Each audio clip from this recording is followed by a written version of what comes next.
안녕하십니까. 7월 30일 화요일입니다. 마켓나우 2부 시작하겠습니다. 임종윤입니다. 이해랍니다.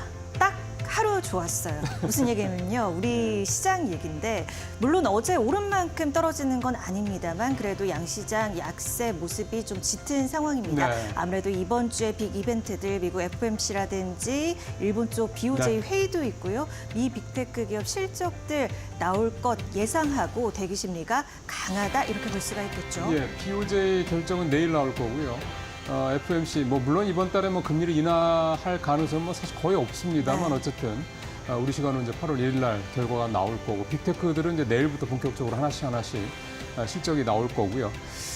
실적은 역시 포워드 가이던스라고 하는 향후 실적 전망, 3분기 이후에 실적 전망에 대한 포인트 어떻게 잡아가시는가 제일 중요할 거고 사실은 저도 어제도 말씀드렸습니다만 BOJ의 결정 그래서 만약에 BOJ가 금리를 정말 인상을 한다거나 아니면 장기채를 지금 매수하는 거를 대폭 줄인다든가 이런 식으로 해서 엔화의 강세를 더욱 힘을 실어주는 결정을 내린다면 또 글로벌 자산시장 여러 가지로 적지 않은 변화 예상이 된다라는 거. 그러니까 사실은 오늘 좀 관망하시는 게 적절한 그런 투자 전략이지 않을까 싶습니다. 네, 관망하시더라도 저희가 그 기다리시는 동안 챙겨볼 전략들 오늘도 마켓나우 2부에서 2시간 동안 풍성하게 전해드릴 겁니다. 그럼 먼저요, 주요 이슈부터 살펴보고 갈까요? 네, 고맙습니다. 들어가 보겠습니다. 예, 오늘 전체적으로 시장 분위기가 조금 가라앉아 있다 보니까 보시는 것처럼 주요 섹터들 중에 상승 섹터는 해리스 부통령, 광고, 게임, 보험 정도. 아까 제가 들어오기 전에 한 30분 전에 볼 때만 해도 해리스 부통령, 광고 요 두 정도만 플러스 섹터였고 대부분 다 이제 마이너스 섹터였는데 좀 조금 늘고 있네요. 보험이나 게임도 살짝이지만 플러스 섹터로 좀 돌아서는 모습이고 전체적으로는 대부분 좋지 않습니다.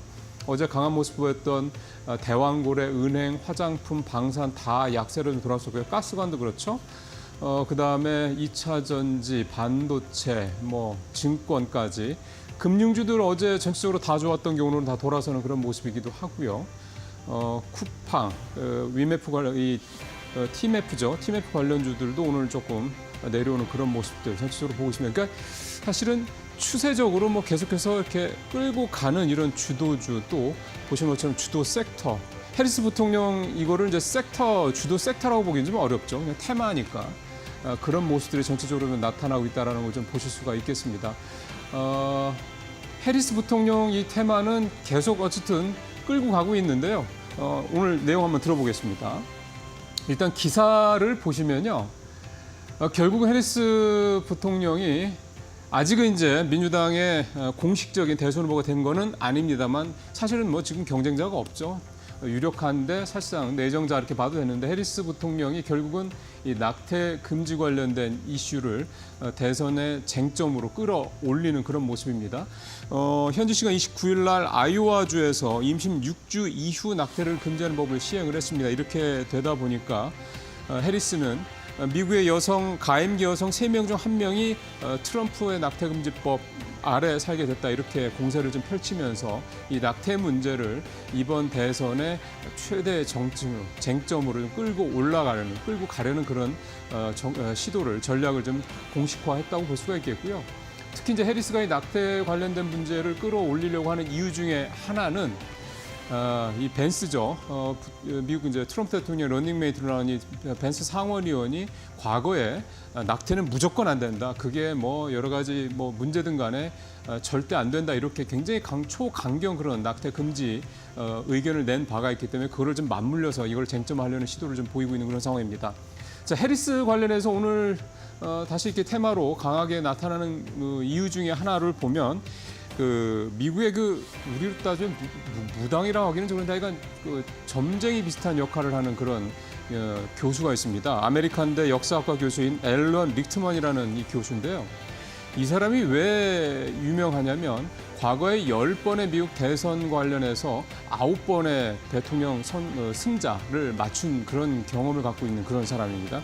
근데 이 릭트먼 교수가 최근에 13개의 대권 열쇠 모델이라는 이는 자기가 이제 만든 이 모델을 분석을 해서 13개 중에서 8개 부문에서 해리스가 트럼프보다 낫다 이렇게 얘기를 하면서 이번에는 해리스가 대통령에 당선될 것이다 이렇게 예언을 했거든요. 그러다 보니까 이제 그런 영향도 해리스 부통령 주가 좀 강한 모습을 보이는 그런 이유로 해석을 해볼 수도 있는 겁니다. 뭐 이게 무슨 결정적인 뭐 그런 이유라고 볼 수는 없고 아직 이제 확정도 안 된 상태고 대선도 11월이기 때문에 시간은 많이 있는 상황이고요. 그런 점에서 이런 어떤 얘기들도 해리스 부통령의 어떤 대선 후보 확정 또는 나중에 대선에 영향을 미치는 그런 재료로서 나오고 있다. 이렇게 이해를 하시면 될 것 같습니다. 자, 오늘 해리스 부통령 테마주들 어떤 것들인지 한번 또 보겠습니다. 우리바이오, 오성첨단 소재, 한국BNC, 현대약품, 인벤티지랩. 사실 오성첨단 소재나 뭐 우리바이오 같은 경우는 사실 직접적으로 관련 있는 건 없는데 이 회사들은 대부분 다 이 마리화나 합법화와 관련된 테마주들에 좀 들어가 있는 그런 상황들입니다. 오늘 우리바이오가 굉장히 강한 모습을 보이는데 21%좀 올랐고요. 오성첨단소재 최근에 좀 가장 이 해리스 부통령 관련주 중에서는 가장 강한 모습을 보였는데 오늘은 6% 정도로 우리바이오에 비해서는 상대적으로 낮습니다만 역시 강한 모습을 보이고 있고 한국BNC, 현대약품 마찬가지로 강한 모습들을 좀 보이고 있는 그런 상황이네요. 다시 전체 화면으로 좀 가보도록 하겠습니다. 예, 그다음에 광고 섹터가 좀 오늘 강한 모습을 보이고 있는데요. 사실은 이제 관련 기사는 이제 미정산 쇼크, TMF 결국 법정 거래 신청했다 이건데 사실은 이제 이 내용하고 직접적인 관련을 찾아보기는 힘들고 결국은 광고 쪽은 지금 파리 올림픽 한창 진행 중이고 우리나라 선수들이 오늘 새벽에 또 이 금메달 또 은메달 등 메달 소식도 전해줬죠. 결국 이제 파리 올림픽 수혜주로 좀 봐야 될 것 같은데요. 종목을 한번 들어가 보도록 하겠습니다. 기사는 사실 별 의미가 없고요. 종목을 잠시 후에 종목이 좀 뜨겠습니다. 종목을 들어가서 보면 오늘 나와 있는 종목들이 모비데이즈, EM넷, 와이즈버즈, 플레이디 뭐 이런 회사들인데요. 모비데이즈가 오늘 굉장히 좀 강한 모습을 보이고 있고 EM넷도 8% 가까이 이렇게 오르는 모습을 보이고 있습니다. 근데 모비데이즈, EM넷, 와이즈버즈, 와이즈 플러스 뭐 이런 회사들 지금 광고 관련돼서 테마로 이렇게 주가가 오르고 있는 이런 회사들은 대부분 다 인터넷 광고 마케팅하거나 또는 대행을 하는 업체들, 또 모바일 광고를 제작하는 업체들, 이런 업체들입니다. 그러니까 결국은 올림픽 관련된 이런 디지털로 이런 작업들을 하는 회사들이기 때문에 올림픽 관련된 수혜주 정도로 해석을 좀 해보면 될 것 같습니다. 다시 전체 화면으로 돌아가 보겠습니다. 오늘 약세긴 한데요. 은행주 얘기를 좀 해보도록 하겠습니다. 은행주 한번 들어가 보시죠. 자, 은행주 기사 보면은요. 어제 뭐 은행주들 굉장히 강한 모습을 보였는데 사실 어제 주제는 밸류업 요 부분이었죠. 신한금융주를 중심으로서 밸류업 관련된 그런 테마 형태로 이제 주가들이 굉장히 많이 오르는 모습을 보였는데 오늘 나온 기사는 이 금융주들을 이제 기관 투자자들이 대거 지금 매집을 하고 있다, 사들이고 있다 이런 기사가 나왔습니다. 신한금융지주, 하나금융지주, 메리금융지주 이런 주요 금융지들의 이제 기관 투자자들이 대거 좀 주식을 사들이고 있는데 찾아보니까 신한지주 같은 경우는 1,140억을 샀고 하나금융, 메리츠금융 같은 경우도 1,000억대 가까운 그런 주식을 좀 사들이고 있습니다. KB금융도 역시 마찬가지고요. 결국은 금융주들 같은 경우는 실적 일단 기본적으로 좋고 그다음에 특별한 악재가 현재로서는 별로 보이지 않고 예를 들어 TMF 사태 때문에 혹시 부실 채권이 더 늘어나는 게 아니냐 뭐 충당금 더 쌓아야 되는 게 아니냐 또 부동산 PF 관련돼서 지금 여러 가지로 부실 채권이 늘어나고 있는데 그 어떤 부분들이 좀 이 금융주들의 향후 강세 또 하반기 실적에 뭔가 변수가 될 게 아니냐 이런 부분들에 대한 거는 사실 규모가 부동산 PF는 뭐 굉장히 클 수 있긴 합니다만 그 부분에 대해서 은행들이 이미 충당금을 쌓고 있고 그런 상황이기 때문에 아주 크게 금융주들의 이런 추세를 전환시킬 수 있을 만한 끌어내릴 만한 그런 악재들은 아니다라는 평가가 나오고 있다는 점. 그리고 또 하나 이제 밸류업인 거죠. 계속 주주환원 정책들을 굉장히 적극적으로 지금 얘기를 하고 있기 때문에 그런 점들이 종합적으로 작용을 해서 그러면 금융주들은 계속 괜찮을 거다라고 생각하고 기관 투자자들이 지금 매집을 하고 있는 그런 상황입니다. 참고적으로 최근에 삼성전자 외국인들이 4조 원 가까이 최근 한 달씩 사들였다고 그러는데 역시 삼성전자 관련해서도 HBM과 관련해서든 또 실적이 단순히 올해 하반기만 좋아지는 게 아니라 내년, 내후년까지도 굉장히 괜찮을 것이다라는 부분에 방점을 두고 외국인들이 지금 매집을 하고 있다 이렇게 해석을 하는 얘기들이 나온 걸 참고로 하면 결국은 당장이 아니라 하반기 정도 이렇게 뭐 1, 2분기 정도가 아니라 적어도 1년 이상 실적이 좀 긍정적일 것이다라고 기대가 되는 또는 뭔가 좋은 모멘텀이 있다고 기대가 되는 종목들을 계속해서 좀 순매수를 장기적으로 가고 있다 이렇게 봐야 될 것 같습니다. 금융주도 한번 주가 일단 보겠습니다. 오늘 실적이 주가들이 썩 좋지는 않습니다만 보시면은 이렇게 하락폭이 이렇게 크지는 않습니다. 우리금융이 어제 좀 많이 올랐는데 오늘 조금 더 떨어지는 모습을 보이긴 합니다. 전체적으로 낙폭이 크지는 않고요. 2% 전후 정도. 신한주주가 2.3%. 그다음에 JB금융주주 1.9%. 기업은행이 3.7% 좀 떨어지고 있는데 지금 금융주들 관련해서 가장 어떻게 보면은 주가가 못 오르고 있는 종목이 이 기업은행이거든요. 뭔가 좀 변화를 보이려고 할 것 같습니다. 그래서 전체적으로 금융주의 분위기가 좋고 하기 때문에 기업은행 지금 가장 덜 오른 기업은행도 한번 와치를 하시면서 들어갈 만한 시장 상황을 한번 보실 주가 흐름을 한번 보실 필요가 있지 않을까 그런 생각을 해봅니다. 다시 전체 화면으로 가보겠습니다. 예, 은행주까지 해봤고요. 대왕고래주 어제 많이 올랐던 거 좀 떨어지고 있고 방산주도 좀 마찬가지고요. 쿠팡 관련주들, 쿠팡 한번 들어가 보죠. TMF 사태 때문에 사실 쿠팡은 우리나라에 상장된 건 아니긴 합니다만 쿠팡 관련주, 쿠팡의 이 물류를 대행하는 업체들 주가가 굉장히 좀 많이 올랐었는데 지금 보면은 헥토파이낸셜 이런 이제 PG 업체들 같은 경우도 그렇고 NHN, KCP 같은 이런 PG 업체들이 좀 많이 좀 떨어지고 있는 그런 상황이고요. 쿠팡 같은 경우는 이제 관련주들가 물류 대행해주거나 이렇게 PG 업체들 이런 업체들 주가가 좀 많이 좀 떨어지는 그런 모습들이 좀 나타나고 있습니다. 전체적으로 상황이 그렇고요. 다시 반도체 마지막으로 잠깐 보고 넘어가도록 하겠습니다. 반도체 기사로 좀 들어가 보면은요. 역시 이제 반도체는 이 빅테크 관련주들 주가 이제 실적 발표 나오고 있는 것들에 대비해서 좀 관망하는 분위기 정도로 보시면 될 것 같은데요. 지금 기본적으로 실적 전망, 컨센서스는 좋습니다. 대부분 다 빅테크들. 근데 지난주에 이제 알파벳, 즉 구글 컨퍼런스 콜에서 나왔던 것처럼 AI 관련된 투자는 계속해서 밑바닥 중에 물 붓듯이 들어가는데 결국 언제 돈을 벌 것이냐, 언제 이 독이 채워질 것이냐 이 부분에 대한 어떤 의구심도 의혹들이 어쨌든 미국 시장에서 월가에서 좀 계속해서 나오고 있는 그런 상황이라는 점을 봤을 때 빅테크들 종목은 이 실적 플러스 향후 가이던스가 도대체 어떻게 나올 것인지, 그다음에 시장에서 우려하는 이 수익성 관련된 부분에서 어떤 얘기들이 나오는지 이런 부분들을 좀 면밀하게 더 체크를 하시면서 보실 필요가 있겠습니다. 종목 마지막으로 보고 마무리하도록 하겠습니다. 예, 코아시아 마이너스 5.9%, 한미반도체가 6.7% 낙폭이 좀 굉장히 큽니다. 한미반도체. 그동안 사실 굉장히 많이 올랐던 영향도 있긴 합니다만 어쨌든 낙폭도 좀 꽤 큰 편이고 YC 같은 경우는 삼성전자 HBM 후공정 테스터를 납품한다는 그런 호재가 어제 나오면서 어제 굉장히 급등을 했다가 오늘은 반대로 또 한 절반 가까이 어제에 비해서 좀 하락하는 그런 모습을 보이고 있고 PSK 홀딩스 같은 경우는 애셔 장비 만드는 회사죠. 노광 작업하고 난 후에 남아있는 웨이퍼에 남아있는 찌꺼기를 없애는 이 애셔 장비를 만드는 회사인데 역시 주가가 오늘 8% 가격이 크게 좀 떨어지는 그런 모습들이 나타나고 있습니다. 네, 오늘 이슈 브리핑 여기서 마치도록 하고요. 이델리온 파트너와 함께 이제 종목 얘기 조금 더 깊이 들어가 보도록 하겠습니다.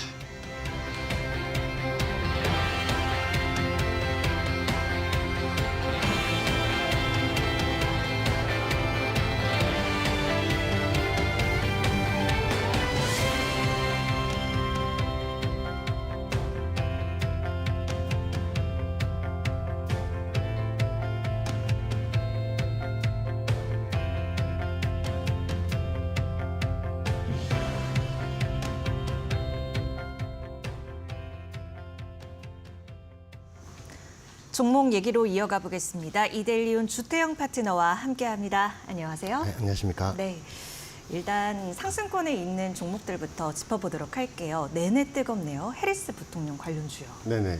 네, 해리스 부통령 관련주들이 계속 또 뉴스에도 나오고 있죠. 자, 어제 뉴스에도 미국 뉴스에도 나왔죠. 저기 우리나라로 치면 무당 같은 사람인데요.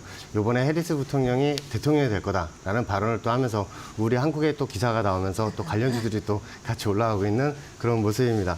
자, 그래서 이 대마초 관련주 합법화 법안을 가지고 통과시킬 예정인 해리스 부통령 그 관련주로 나온 우리나라 바이오 제약주들 한번 알아보면서 현재 위치가 어디에 와 있는지도 한번 알아보려고 합니다. 네. 자, 이 종목들을 여러분들 많이 지금 추격 매수를 지금 많이 하시고 있는 그런 상황이에요. 자, 그렇다면 이런 종목들 어디에서 또 추격 매매를 하지 않고 기다리는 매매를 할 수 있는 그런 자리가 어디일지도 한번 알아보도록 하겠습니다. 예. 자, 첫 번째 종목 우리 바이오입니다. 네. 자, 우리 바이오 차트가 굉장히 이뻤어요.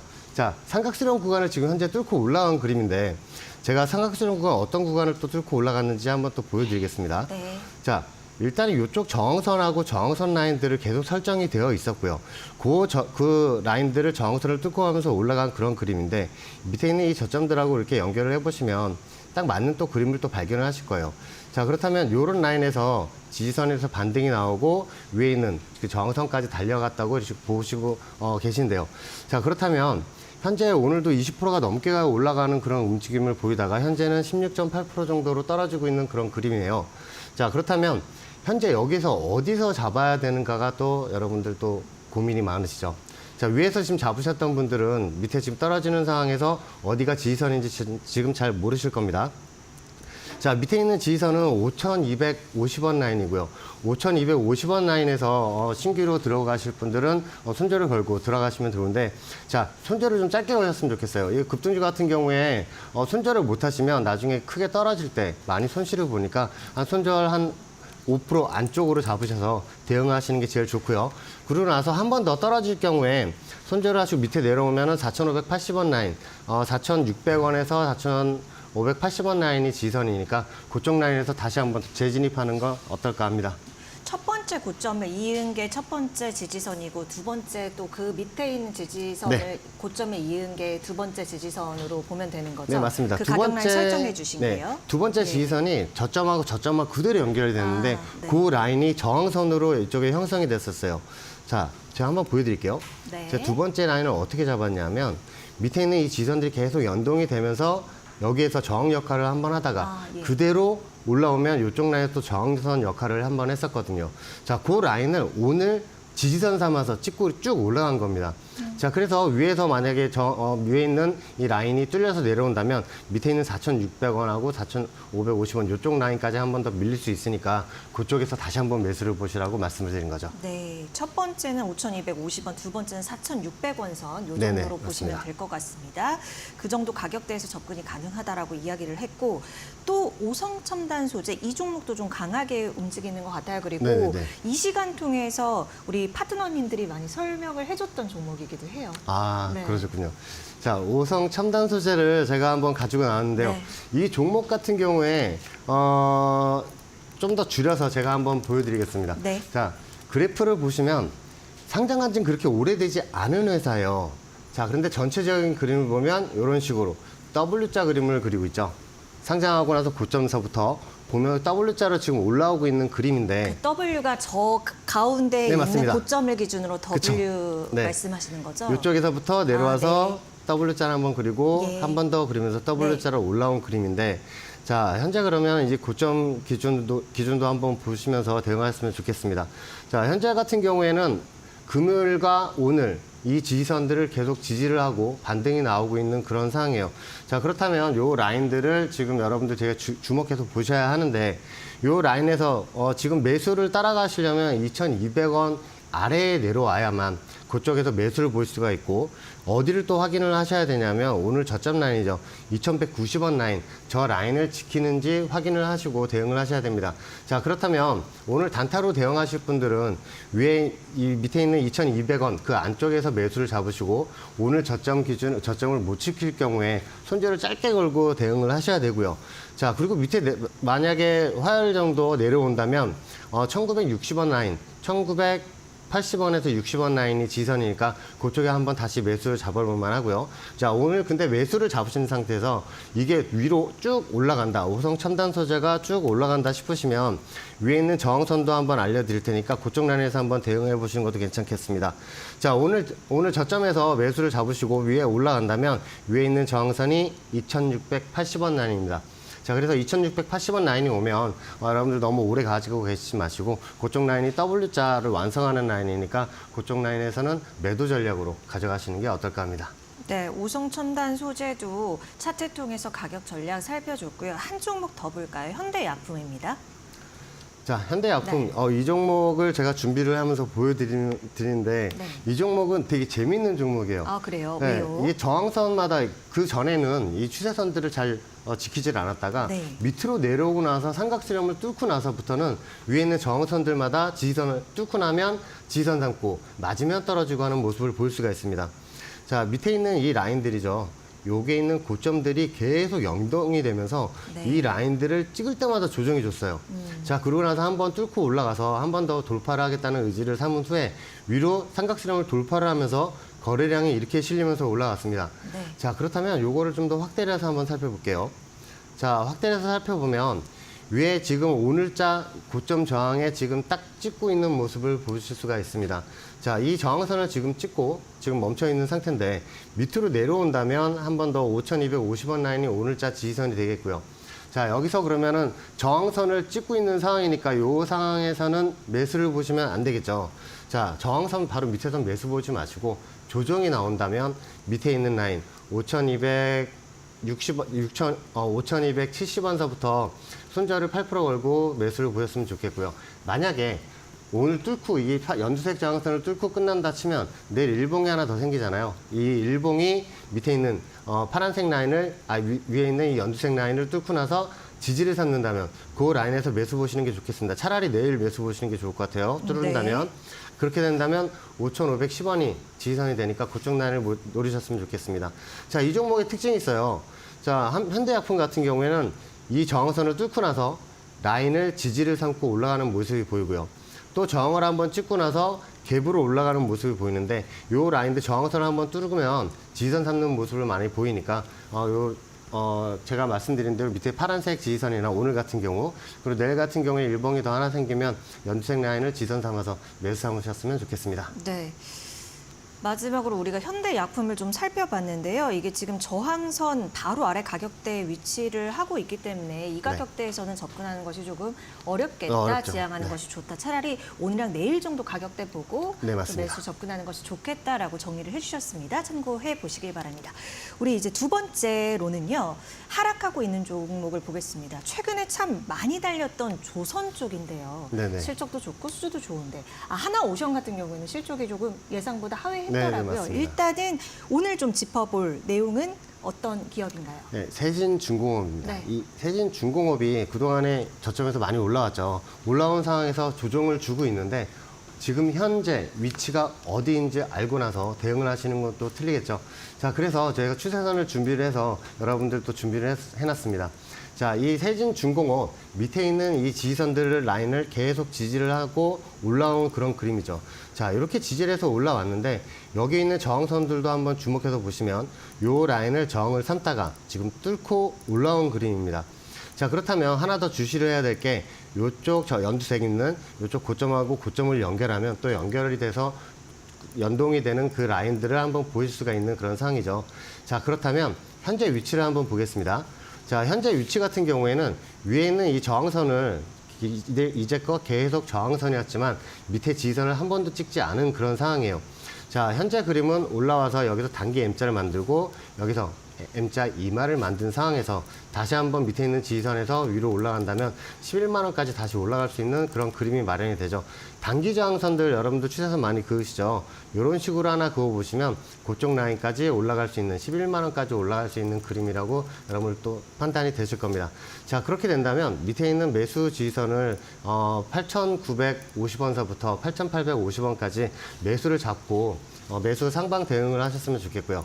자, 만약에 혹시나 이 라인이 깨질 경우에 밑에 있는 이 지지선이 8,470원이 버티고 있습니다.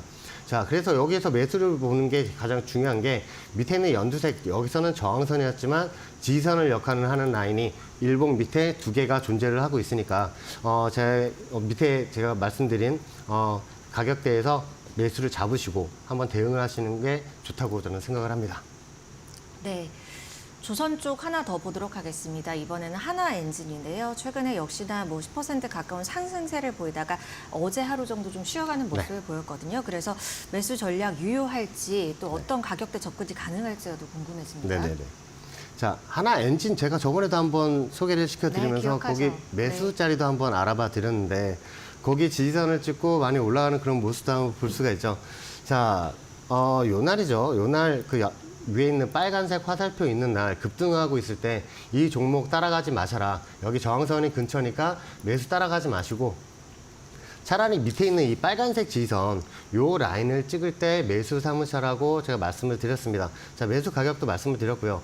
그 라인을 찍고 나서 저번 주 금요일과 목요일 날 이렇게 양봉으로 뽑아 올라오는 그런 모습도 볼 수가 있습니다. 자, 오늘 같은 경우에 살짝 하락이 나오고 있는데요. 자, 현재 그림상 위로 올라갔다가 한번 내려오고 다시 한번 조정을 주다가 한 번 더 올라갈 수 있는 그런 그림이 지금 마련이 되고 있거든요. 자, 그래서 제가 말씀드릴 때 이날이죠. 이날 7월 25일 날 목요일 날 매수 잡으신 분은 그대로 홀딩 하셨으면 좋겠고요. 자, 그리고 신규로 매수 잡으시는 분들도 밑에 있는 빨간색 지지선 라인 13,900원서부터 밑에 있는 지지선 13,750원 라인까지 매수를 한번 잡으셨으면 좋겠습니다. 왜냐하면 한 번 더 올라갈 수 있는 그 하나 엔진의 그림이 그려지고 있고요.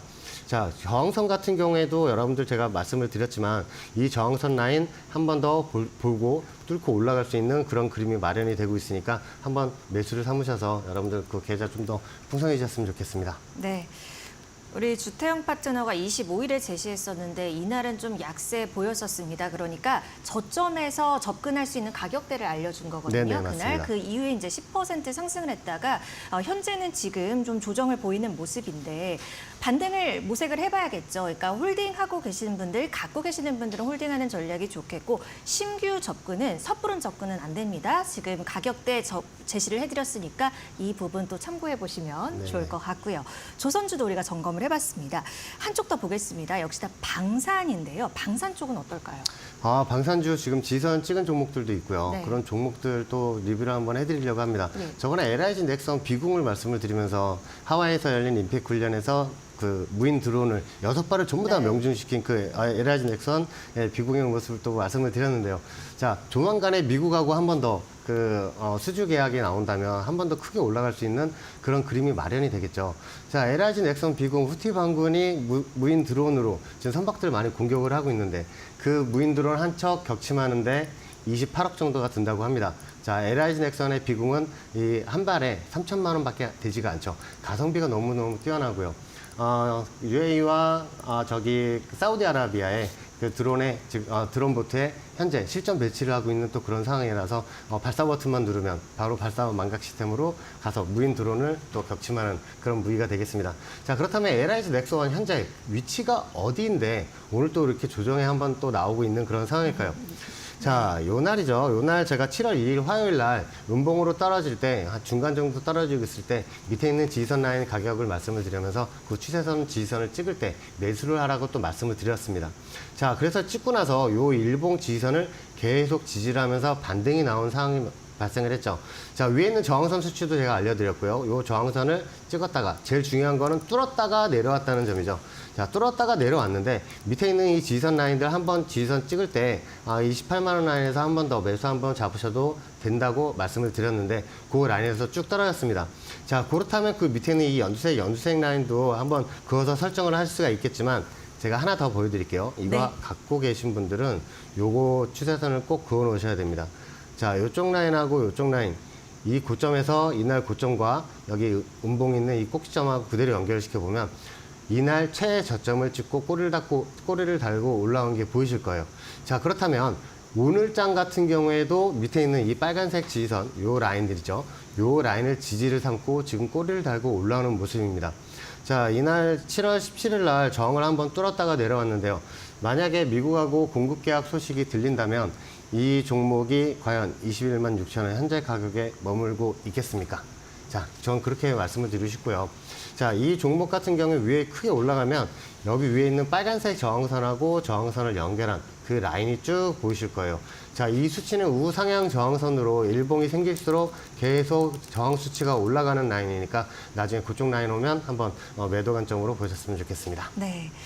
한 가지 더 보도록 하겠습니다. 하나 에어로스페이스인데요. 이쪽은 네네. 어떨까요? 자, 하나 에어로스페이스, K940 너무너무 유명한 그런 방산기업이죠.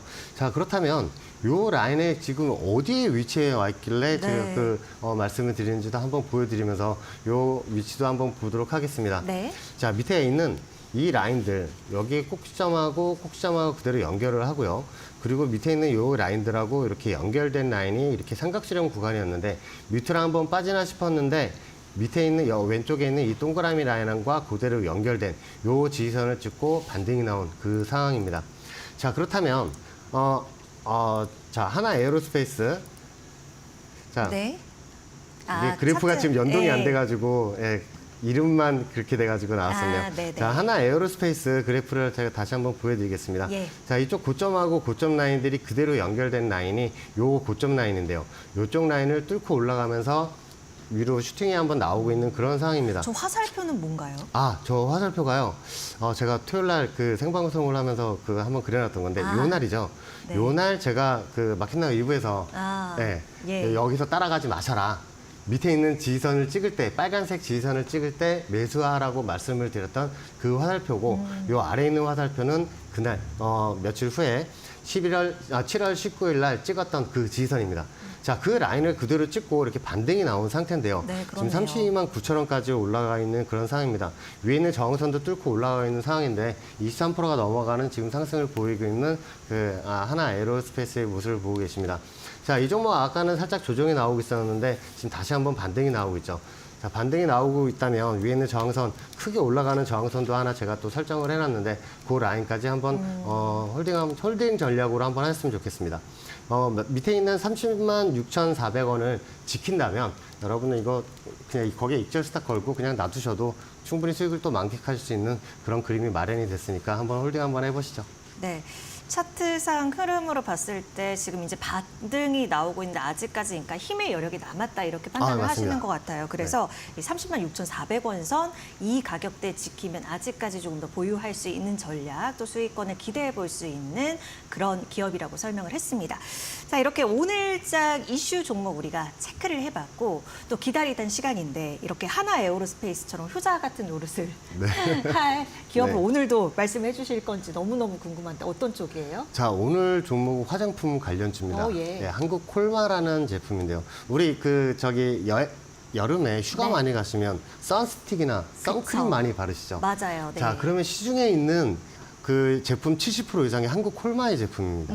자, 이 한국 콜마가 아모레퍼시픽이나 뭐 LG 생활건강 그쪽의 주 고객으로 납품을 하고 있는 그런 또 회사이긴 한데요. 네. 자, 그러면 밑에 있는 이 지선 라인하고 이런 라인들을 보면서 여러분들에게 큰 수익이 날 수 있는 그런 자리도 한번 알아보도록 하겠습니다. 자, 밑에 있는 요 라인들을 한번 주목해서 보시면 요 라인들은 또 지지를 하면서 반등이 나왔던 그 그래프고요. 자, 요렇게 삼각수렴을 하고 있었습니다. 요 라인들을 찍을 때마다 조정이 나오고 있었는데 요 라인을 뚫고 올라가면서 거래량들이 크게 실리고 있는 모습을 지금 발견을 할 수가 있죠. 자, 그러고 나서 올라가서 위에 있는 저항선도 한번 찍고 내려온 모습인데 자, 그렇다면 이 저항선을 어디서 가져왔는지 제가 한번 보여드리면서 한번 시원하게 차트를 한번 펼쳐서 한번 보이겠습니다. 네. 자, 요쪽 라인에서 그대로 가져온 저항인데요. 저쪽 왼쪽하고 연결된 그 라인들이 그대로 연동이 돼서 위에 있는 파란색 저항을 찍고 현재 내려온 상황입니다. 자, 그렇다면 현재 매수 잡을 수 있는 구간은 어디인가라는 또 그런 궁금증이 생기죠.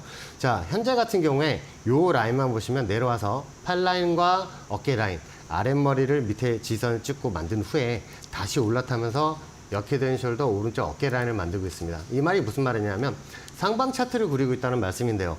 자, 그렇다면 위에 올라간다면 다시 75,000원대 20%가 넘는 또 수익을 볼 수 있는 그런 지선 라인들이 지금 다가오고 있습니다.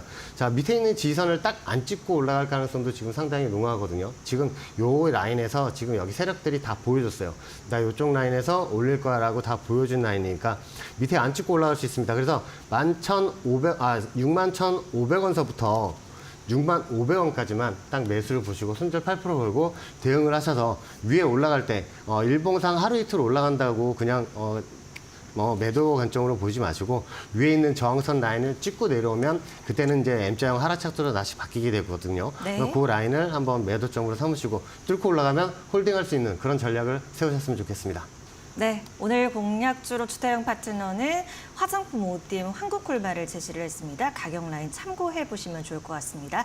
주태영 파트너는 여기서 인사 나눌게요. 고맙습니다. 네, 감사합니다.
예, 이데일리 편집국 기자와 함께 시장의 주요 이슈들 좀 뎁스 있게 면밀하게 좀 살펴보는 시간입니다. 오늘은 이데일리 마케팅 센터장으로 있는 권소연 기자와 함께 얘기 나눠보겠습니다. 어서 오십시오. 네, 안녕하세요.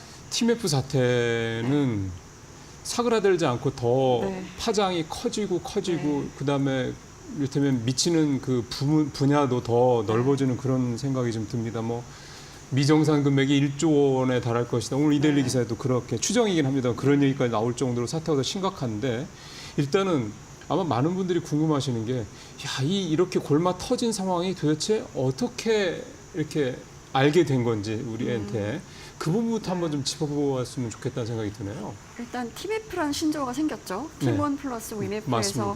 이게 사실 큐텐 그룹의 계열사인데 큐텐은 싱가포르에 있는 이제 그 이커머스 업체예요. 그렇죠. 그러니까 G마켓 창업했던 구영배 대표가 이거를 매각을 하고 여기서 10년간 동종업종을 할 수가 없으니까 싱가포르에 가서 설립한 큐텐을 모회사로 두고 있는 업체인데 그 팀몬하고 위메프 사실은 뭐 소셜 커머스로서는 되게 이제 시작할 때부터 되게 핫했던 곳들인데 뭐 사실 쿠팡의 지배력에 밀려서 조금 많이 위축이 된 상태이기는 맞아요. 했었어요. 네. 근데 뭐 일단 기본적으로 오픈 마켓인 겁니다. 온라인 쇼핑몰이고요. 소비자가 이제 상품을 구매했으면 그에 맞는 물품을 제공하거나 아니면 이제 서비스를 제공하는 게 이제 당연한 건데 이게 갑자기 7월 중순에 일부 여행 상품을 티몰이나 위메프에서 구매를 했는데 그럼 당연히 현지에 가서 혹은 이제 공항에 가서 이제 예약 내역을 보여주고 이러면 그 서비스를 제공받아야 되는데 여행사로부터 연락을 받았다. 정산을 못 받았으니 이걸 취소하고 다시 여행사 상품을 결제해달라. 팀원이 아닌 다른 곳에서. 이런 식으로 이제 연락을 받기 시작하면서 이게 수면 위로 좀 드러나기 시작했고요. 여행 가려고 했던 분들, 휴가 가려고 했던 분들 정말 현장에서 황당무계했겠네요. 그렇죠. 굉장히 황당한 상황이 이제 계속 발생했던 네. 건데 처음에는 전산상 무료다. 정산금 그렇게 제대로 생각할 수 지급하고 있죠. 있다라고 네. 이제 해명을 했는데 팀원이 22일에 정산 지연을 이제 선언하면서 이제 본격적으로 이 사태가 커집니다. 그러니까 팀원이 이렇게 인정하고 났더니 예약을 해놨던 이 소비자들이 대거 이제 팀원 본사라든가 위메프 본사로 달려가서 환불해달라고 항의를 하고 예. 이제 여행사들은 계속 다 이제 전화를 해서 결제를 취소하고 다른 곳에서 다시 결제해달라. 그렇죠. 약간 이런 식으로 안내를 하고 이러면서 네. 뭐 TMF 사태라는 표현이 나올 정도로 지금 국내 사실 어찌 보면 이제 소비시장을 흔들고 있는 상황이 됐는데 지금 환불 요청을 뭐 현장에서 이제 안 받기 시작한 지는 좀 됐고요. 온라인으로만 받고 있는데 온라인에서 환불 요청을 하면 환불 요청 중 약간 이런 식으로 이제 진행 중인 걸로 표시가 되고 안 되는 거죠, 아직. 그렇죠. 그러니까. 근데 일부 환불을 해주긴 했습니다. 뭐 현장에서 환불해준 게 뭐 팀원이 131억 원 정도 그리고 네. 위메프가 43억 원 정도인 건데 뭐 환불 못 받은 소비자도 걱정이긴 한데 지금은 사실은 물건을 발송했거나 서비스를 이미 제공한 판매자들 판매 대금 못 받은 그렇죠. 정산을 못 받은 게 이제 더 큰 문제로 부상을 하고 있는 상황입니다. 왜냐하면 그 정산을 못 받은 그 소위 말하는 그 셀러들, 판매자들 같은 네. 경우는 UF하고 팀원만 거래하는 게 아니고 딴 데도 다 그렇죠. 거래하잖아요. 네. 그러면 만약에 이 셀러들이 잘못되면 판매자들이 잘못되면 도산하거나 뭐 부도나거나 이러면은 다른 데서 또 이게 엉겨붙어서 더 넓어지는 그렇죠. 거니까 전선이 굉장히 넓어질 수 그래서 걱정되는 건데 일단은 이 판매자들이 정산을 받지 못한 금액이 네. 앞서 저도 잠깐 말씀드린 것처럼 뭐 1조 얘기까지 나오는 상황이라 이 부분을 조금 좀 약간 좀 좁혀서 알아봐야 될 네. 필요가 있을 것 같습니다. 일단 이제 정부가 어저께 내놓은 자료를 보면 25일까지 정산 기일이 지난 지연 금액이 2,100억 원 정도라고 발표를 했었어요. 아, 정산을 못 하고. 그렇죠. 근데 이게 정산 기일이 지났다는 의미가 뭐냐면 보통 판매업자가 티몬이나 위메프에서 물건을 팔면 그 소비자들은 일단 이제 카드 결제나 이런 걸 하잖아요. 그렇죠. 그러면 티몬이나 위메프가 이거를 이제 카드사나 뭐 이제 피자사로부터 이 대금을 받고 있다가 강해. 판매자한테 줘야 되는데 이 주기가 한 50일에서 60일 정도 돼요. 보통 이제 네? 2달 정도가 걸리는 거죠. 그러니까 원래 그래요? 그죠. 물건을 팔고 우리나라 이커머스 업체들이 대부분 한 60일 정도? 뭐 쿠팡도 그렇게 좀 짧은 편은 아닙니다. 근데 이제 판매자들 입장에서는 일단 서비스를 제공하고 나서 한 2달 정도 있어야 이제 정산을 받는 건데 그럼 2달 동안 자금이 물건은 벌써 갔는데 자금이 안 들어온다는 얘기잖아요. 그렇죠. 그러니까 이게 자금 여력이 있어요. 그러니까 유동성을 돌릴 수 있는 능력이 판매자들한테도 좀 있어야 되는데 그러네요. 어쨌든 60일이 지나면 들어와야 되는데 이 60일이 지난데도 들어오지 않은 대금이 지금 2,100억 원인 거고요. 이게 사실은 이제 6월에 결제한 게 보통 2달 정산주기라고 생각하면 6월에 결제한 거는 8월 달에 이제 정산이 그렇죠. 돼야 되는 거고 이제 7월에 결제한 게 9월에 정산이 돼야 되는 건데 지금 이게 7월 중순 정도부터 터진 거잖아요. 그럼 6월에 결제한 것들이 이제 8월에 정산이 돼야 되는데 이게 정산이 안 되는 상황인 거죠. 안 될 가능성이 높은 거죠. 상황이죠. 8월이니까. 근데 6월이 한참 보면 7월, 8월 앞두고 막 휴가 계획 세우고 휴가 상품, 그러니까 여행 상품들, 호텔, 숙박 이런 거 막 결제할 시기인 거잖아요. 그래서 이제 이게 최악의 경우에는 1조 원이 넘을 수도 있다라는 이제 분석이 나오고 있는 건데 이게 TMF나 위몬이 이걸 집계해가지고 정보를 제공해줘야 되는데 지금 그 자체도 안 되고 있는 상황인 거예요. 안 하는 게 아니라 못하고 있는 못하는 게 거죠. 아니라 안 하는 것 같다는 생각 네. 드네요. 참네. 예. 그 정부 얘기도 좀 해보면 TF 열었고 지원 방안 내놨고 네.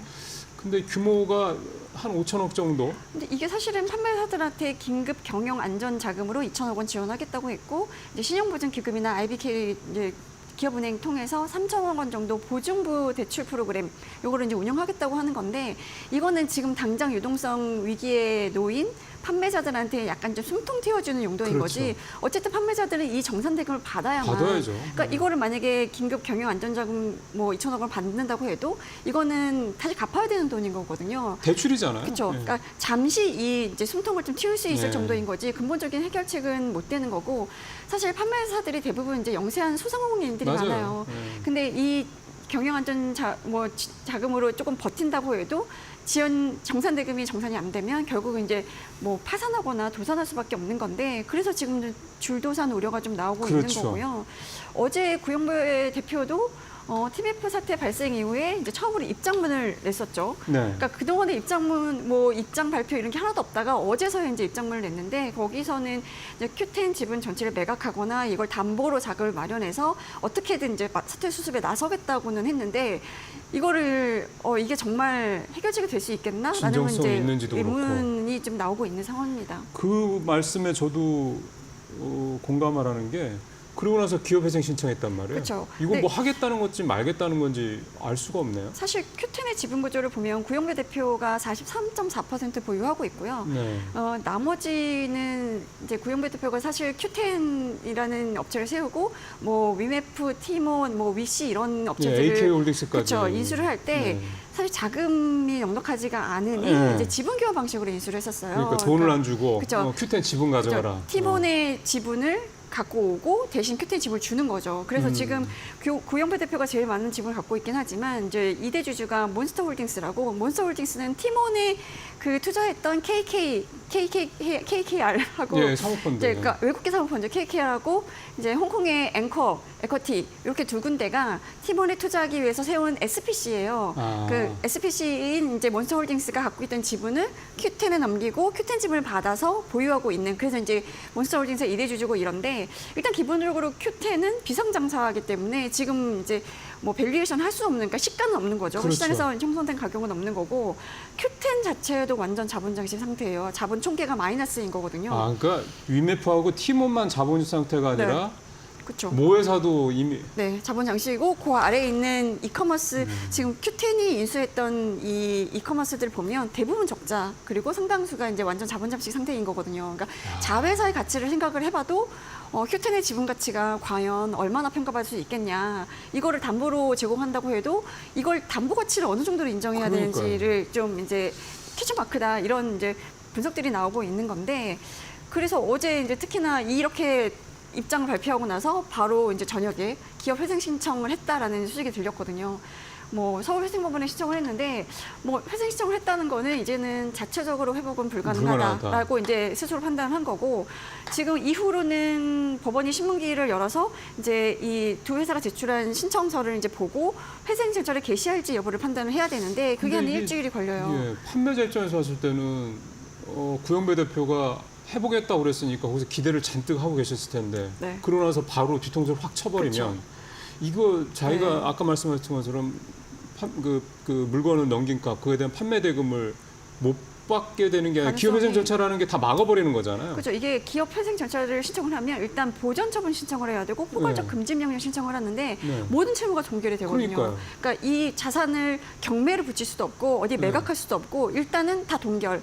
피해자 입장에서 봤을 때는 뭐 조치를 취할 수가 그렇죠. 없게 되는 게 근데 사실 이익이 되는 거거든요. 판매자한테 줘야 되는 것도 사실 채권 그렇죠. 채무 관계인 네. 거기 때문에 판매자들 입장에서는 더 약간 망연자실할 수밖에 없는 상황이 이게 참- 된 것 같습니다. 예, 이렇게 해서 도대체 이게 해결이 될지 싶은 생각이 드는데 이번 사태를 보면서 이제 이게 지금까지 본류 문제는 사실은 지금 얘기를 다 한 것 같고 그 다음에 사실은 약간 본류는 아닐 수도 지류일 수 있다는 생각이 들긴 하는데 상품권 얘기가 계속 네. 나와서 이게 사실은 티몬이나 UMF의 그 어떤 그 재무 상태를 더 악화시켰다 이런 얘기가 나오고 있는데 이건 무슨 얘기입니까? 그러니까 사실 어제 정부의 자료를 보면 그 정산 지원 금액이 일반 상품 판매가 75%였고 나머지 25%가 상품권 위탁 판매였었어요. 작지 않은데요? 그러니까 상품권 위탁 판매 왜 이렇게 많이 했나 네. 이렇게 보면 그 뭐 상품권의 이제 역사를 보면 과거에는 구두 상품권부터 시작해서 그렇죠.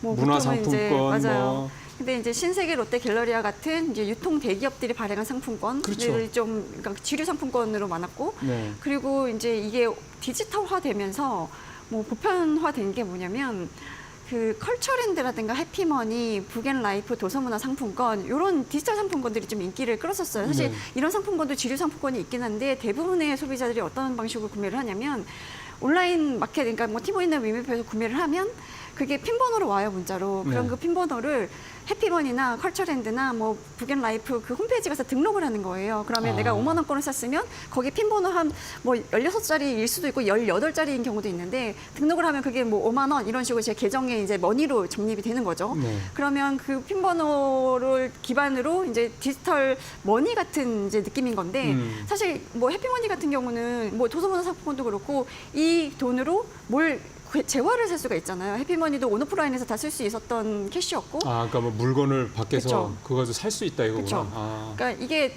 지류 상품권하고 달리 이렇게 디지털을 발행을 하면 좋은 게 일단은 발행업체 입장에서는 재고 관리하거나 네. 유통에 대해서 신경 쓸 필요가 없어요. 그쵸. 유통 관리 비용이 안 들어가는 네, 거예요. 발행에 따른 비용도 안 들어가는 그렇죠. 거고. 그러니까 얼마든지 필요할 때 이제 그러니까.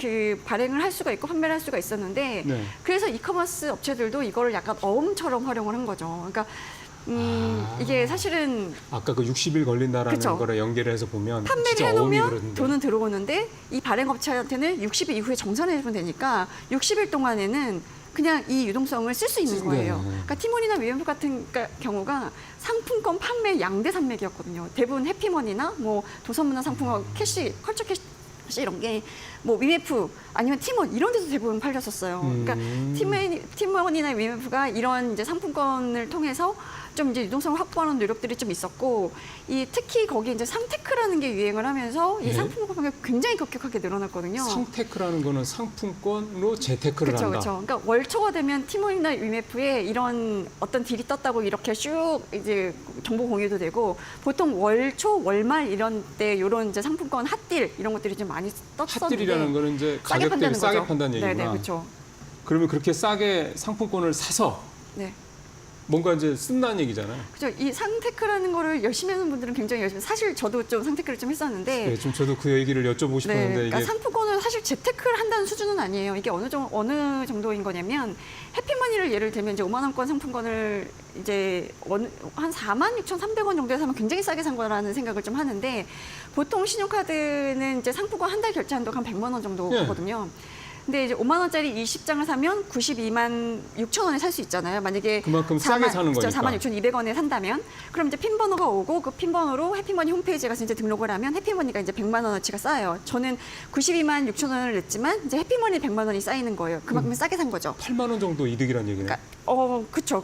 그만큼 이제 제가 이걸 해피머니로 뭐 재화를 사거나 이러면 그러니까. 기본적으로 8% 할인되는 효과를 그렇죠. 그러니까 8%까지는 아니고 뭐 7% 정도인 건데 네, 네. 일단 이제 할인되는 효과가 있으니까 그런 뭐 이제 재화를 이제 소비하거나 뭐 서비스를 구매하거나 아니면 많은 분들이 이제 아파트 아이라는 곳에 가서 이거를 포인트로 전환해서 관리비는 용도로도 많이 썼어요. 그럼 그러니까 큰 관리비도 한 재테크는 10%. 아닌데 그쵸? 스몰 재테크는 되네. 약간 스마트한 소비를 하고 싶다 하는 분들이 이런 방식으로 좀 많이 했었는데 사실 소비용으로 쓰는 거면 이런 상품권을 몇 천만 원씩 살 필요는 없잖아요. 그러면 우리가 뭐 그리고 예. 이게 신용카드 한도, 그러니까 상품권을 살 수 있는 월간 한도가 100만 원이었기 때문에 그거는 좀 불가능했는데 다만 마일리지가 쌓이는 체크카드 같은 경우는 한도가 없었어요. 그러니까 한 달에 뭐 1,000만 원, 2,000만 원씩도 돌리는 게 가능했던 게 사실 상테크의 중심은 소비를 위한 그 구매 비중보다는 항공사 마일리지를 쌓기 위한 비중이 좀 컸었어요. 그러니까 지금 뭐 신용카드 같은 경우도 그렇고 체크카드도 그렇고 원래는 상품권을 살 때 마일리지가 잘 안 쌓이거든요. 상품권이라는 거는 현금 등가물이기 때문에. 그렇죠. 근데 일부 카드는 상품권을 사도 마일리지가 쌓이는 카드들이 좀 있었어요. 그런 카드 리스트도 이제 공유가 되고 이랬었는데 그 카드를 이제 만들어서 이런 식으로 구매를 하면 그만큼 이제 비즈니스를 탈 수 있는 혹은 퍼스트 살 수 있는 마일리지가 쌓이는 거잖아요. 그래서 마일리지를 쌓기 위한 이런 상테크들을 좀 많이 했었는데 대단하네. 뭐 네. 예를 들면 이제 이거는 해피머니에 제가 이제 100만 원어치를 해피머니 바꿔서 쌓아놓잖아요. 그러면 그거를 페이코라는 앱에 들어가면 해피머니를 페이코 포인트로 바꿀 수가 있어요. 네. 그때 수수료가 8%예요. 그럼 100만 원어치 해피머니가 페이코 포인트로 전화를 하면 92만 원이 쌓이는 거예요. 네. 그 92만 원을 페이코에서는 현금으로 전환이 가능해요. 내 계좌로 송금을 받을 수가 있어요. 네. 그럼 저는 어쨌든 92만 6천 원을 주고 100만 원어치 사서 92만 원을 현금화한 거니까 6천 원에 마일리지를 산 셈이 되는 거잖아요. 네. 굉장히 싼 거거든요. 네. 그러면 100만 원 정도를 결제한다고 치면 그게 뭐 1,000원당 1마일이 쌓인다 그러면 한 번 할 때마다 한 920마일 정도가 쌓이는데 우리가 제주도 한번 갔다 오면 편도에 270마일 정도 쌓이거든요. 대한항공 기준으로. 그러면은 굉장히 마일리지 갔다 많이 왔다 쌓이는 한 번 더 거네. 가는 정도의 마일리지가 100만 원짜리 그 해피머니 한 번 긁는 걸로 이제 쌓이는 거니까 이거를 예를 들어 월간 1,000만 원, 2,000만 원씩 돌리면 금방 마일리지가 쌓이고 사실 지금 코로나19 끝나고 나서 뭐 비즈니스나 펄스나 일반 이코노미 항공권도 굉장히 가격이 올랐잖아요. 맞아요. 마일리지로 이렇게 싸게 비즈니스나 펄스 탈 수 있는 호화를 누리는 그런 용도로 많이 활용을 했었던 거죠. 야, 이게 마일리지로 연결되니까 네. 굉장히 호응도가 높았겠다라는 생각이 진짜 드네요. 맞아요. 근데 이 TMF 사실 이런 정도의 상황이라면 앞서 말씀드린 대로 모회사까지 그 모양이었고 팀원하고 위메프는 원래도 다 자본 잠식 상태였고 이 정도면 사실은 감독당국 이런 데서 봤을 때는 뭔가 전조 증상이라고 해야 되나? 하여간 뭔가 문제가 생길 언젠간 터질 것 같다라는 거에 다 얘기가 됐었을 것 같은데. 그렇죠. 일단 재무제표만 봐도 자본 총계가 다 마이너스고 그러니까요. 완전 자본 잠시고 영업 손실, 뭐 순손실 이런 게 뭐 팀원 같은 경우는 감사 보고서가 2022년께 마지막으로 올라왔더라고요. 어제 보니까 뭐 1,500억 정도 안팎의 이제 순손실, 영업 손실이 있었고 위메프도 거의 1,000억 원 가까이. 위메프는 2023년 이제 감사 보고서를 보니까 뭐 1,000억 원 안팎이었던 것 그러면 같았는데. 감사 보고서 채택도 안 될 텐데. 그러니까 감사 보고에서 보면 계속 기업으로서의 불확실성이 존재한다라는 문구가 그렇죠. 두 업체 다 있어요. 예, 그렇게 그러니까 해야죠. 어쨌든 이제 이 팀원이나 위메프가 이 이커머스로서의 사업을 계속 영위할 수 있을지 불확실하다는 게 감사 보고서에 적시가 되어 있었는데 결정적으로 이제 6월, 7월 이럴 때 약간 전조주상들이 좀 있긴 했었어요. 왜냐하면 이게 또 상품권 얘기인데 상품권 발행사들은 보통 유통업체 한 5% 정도 할인된 가격에 넘기거든요. 그러면 유통업체들은 그걸 가져와서 한 3% 할인된 가격에 팔아요. 그럼 그만큼 마진이 남잖아요. 네, 네. 그러니까 그런 식으로 이제 마진을 좀 챙겨왔었는데 그래서 해피머니 같은 경우도 평소에는 뭐 48,000원 뭐 요 안팎의 그 판매하는 해피머니들은 늘 있었는데 월초, 월말 이럴 때는 46,300원, 46,200원, 46,150원까지 이제 내려가고 막 이랬었어요. 그러면은 뭐- 그럼 일단 역마진이 나는 거잖아요. 그렇죠. 48,000원에 팔아야지 그렇죠. 뭐 약간 뭐 어느 정도 맞는 건데. 그렇죠. 그러니까 그 월초, 월말에 이제 잠깐씩 들이뜨면 그 들이뜨자마자 매진되거나 이런 사례들이 소비자들은 뭐 많았었는데 서로 잡으려고 하겠죠. 근데 소비자 입장에서 보면 현금 전환 수수료율이 8%니까 5만 원짜리 상품권을 46,000원을 사면 돈 한 푼 안 들이고 마일리지만 챙길 수 있잖아요. 그렇죠. 만약에 46,000원 밑으로 떨어지는 가격이 나온다 그러면 돈도 벌 수 있고 마일리지도 얻을 수 있는 거예요. 근데 6월 초부터 46,000원, 그러니까 팀원 위메프에서 46,000원, 45,900원, 45,800원짜리가 나오고 45,700원짜리도 봤어요, 제가. 근데 이렇게 할인율을 8% 이상 한다는 거는 이 큰 역마진을 감수하고라도 당장 그 돈이 급하니까 땡기겠다는 의미인 건데 아, 그렇게 그때는 해석을 해야 되는군요. 근데 네. 저거 잡으려고 하는 마음에 약간 욕심에 눈이 멀어서 그렇게까지 생각을 네. 못 할 수 있는데 근데 그때는 사실은 조금 반반 나뉘었던 것 같아요. 선택하는 분들이 이거 분위기 조금 싸한데 아, 좀 그렇게까지 생각하는 분도 리스키한데 있었어요? 라는 분들도 오. 계셨고 어쨌든 싸니까 일단 좀 잡고 보자 이런 분도 그렇죠. 있었는데 문제는 그런 상품권 중에 일부가 선주문 형식이었던 거예요. 그건 또 뭐예요? 지금 주문을 하면 당장 핀번호를 보내주는 게 아니라 다음 달 초에 보내주겠다 이런 식으로 한 달에 텀을 주는 거예요. 아. 근데 사실 이건 현금 등가물이기 때문에 그냥 바로 핀번호를 그렇죠. 보내주면 되는 건데 그냥 이제 발행사한테는 다음 달에 이제 받아서 보내주는 걸로 하고 당장 돈은 지금 땡기고 그러니까 이게 유동성 상황이 얼마나 나빴으면 선주문 형식의 이 상품권도 판매하겠나 이런 생각이 좀 들어서 카드 돌려막기 같다는 느낌이 자꾸 드네요. 맞습니다. 그러니까 정산주기 지급해 줄 돈이 없으니까 네. 이런 식으로 역마진을 감수하면서 발행사들한테 당장 받아오지 못한 상품권을 일단 팔아놓고 다음 달에 어떻게든 받아가지고 핀번호 보내줄게 뭐 이런 식으로 했던 건데 그러니까 이제 이 역마진이 이렇게 커지니까 그게 쌓이면 쌓일수록 유동성은 땡길 수 있더라도 이 역마진은 쌓이니까 이제 계속 손실금은 그렇죠. 커지는 거고 재무적으로 더 나빠지는 그렇죠. 거죠. 원래도 안 심상은 계속 좋지만. 악화되고 그러다가 이제 한계에 달하는 게 이제 6월달, 그래서 7월달 터졌다. 이렇게 터진 거죠. 그 임계점을 넘어서서 터진 네. 게 이번이다.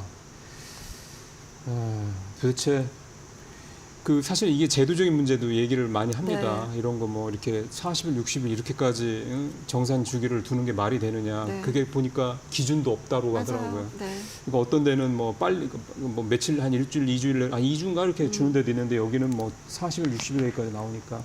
그래서 좀 걱정스러운 거는 그겁니다. 우리 처음부터 얘기했던 것처럼 판매자들, 그러니까 소비자들 입장에서 봤을 때는 뭐 몇백짜리 뭐 여행 상품을 산 분들도 있으니까 그게 다 취소만 되면 날리지 않을 수 있고 하고 하니까 그 부분 그런데 물론 개인으로 보면은 작은 금액은 아니겠습니다만 판매자들은 그게 몇 억이 될 수도 있으니 거의 그 2달이라는 그 자금이 비어 있는 공백을 대부분 대출로 메꿨다고 얘기를 네. 하더라고요. 은행에서.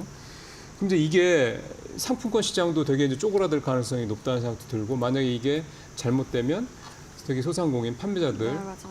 또 여파가 굉장히 크게 미칠 거고 그렇게 된다고 그러면 일단 가장 큰 거는 지금 상품권 시장 말씀을 많이 해주셨는데 상품권 시장이 굉장히 쪼그라들 수밖에 없지 않겠냐 생각이 드네요. 일단 유통업체들이 사실 상품권으로 인해서 발생한 소비들이 상당히 있거든요.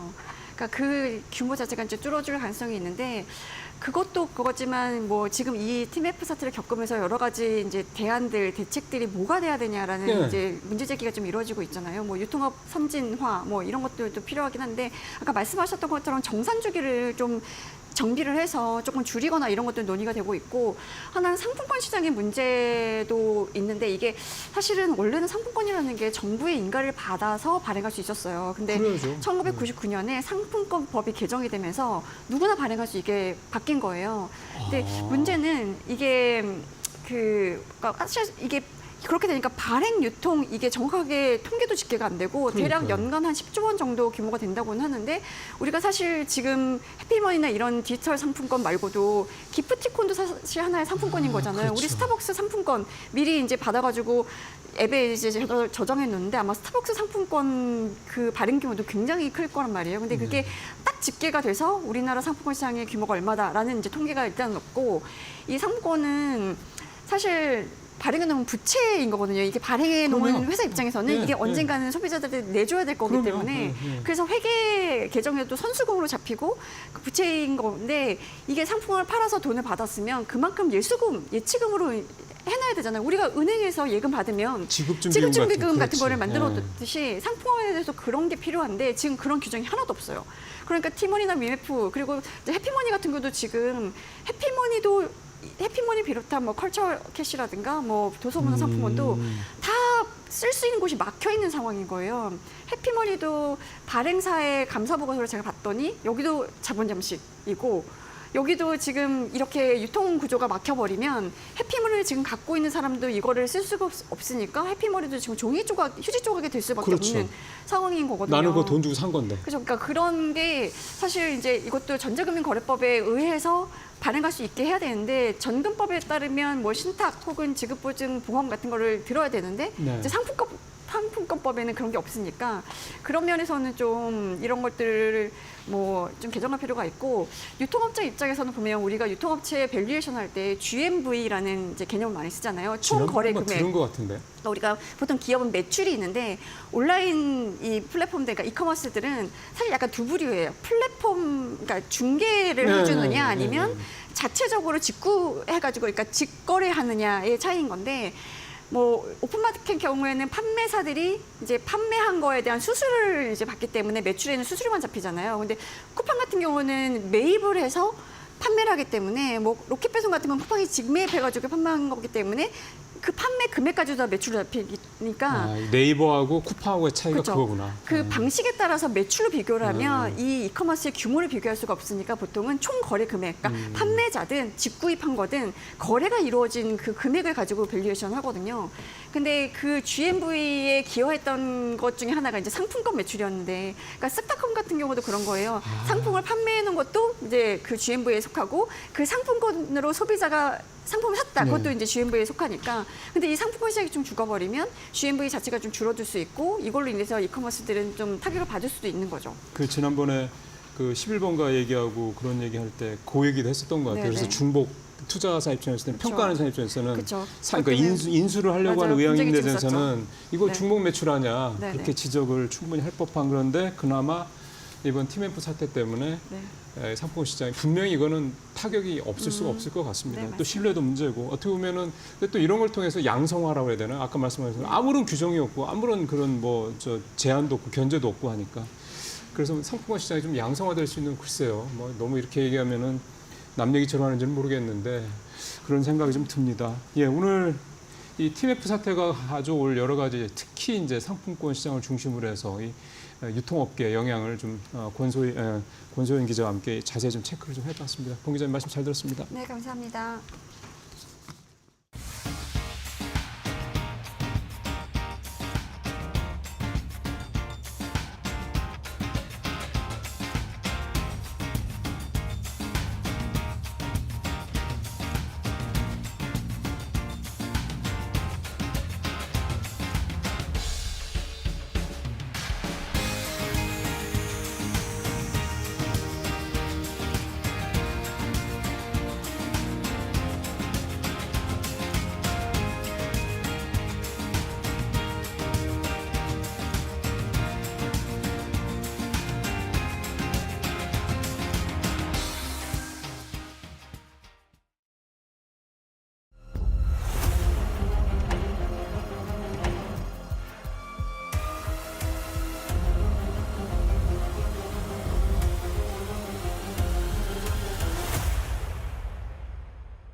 안녕하세요. 매드토크 신일섭입니다. 오늘의 주제는 헬기 택시 등장했으니 UAM 내놓으시오.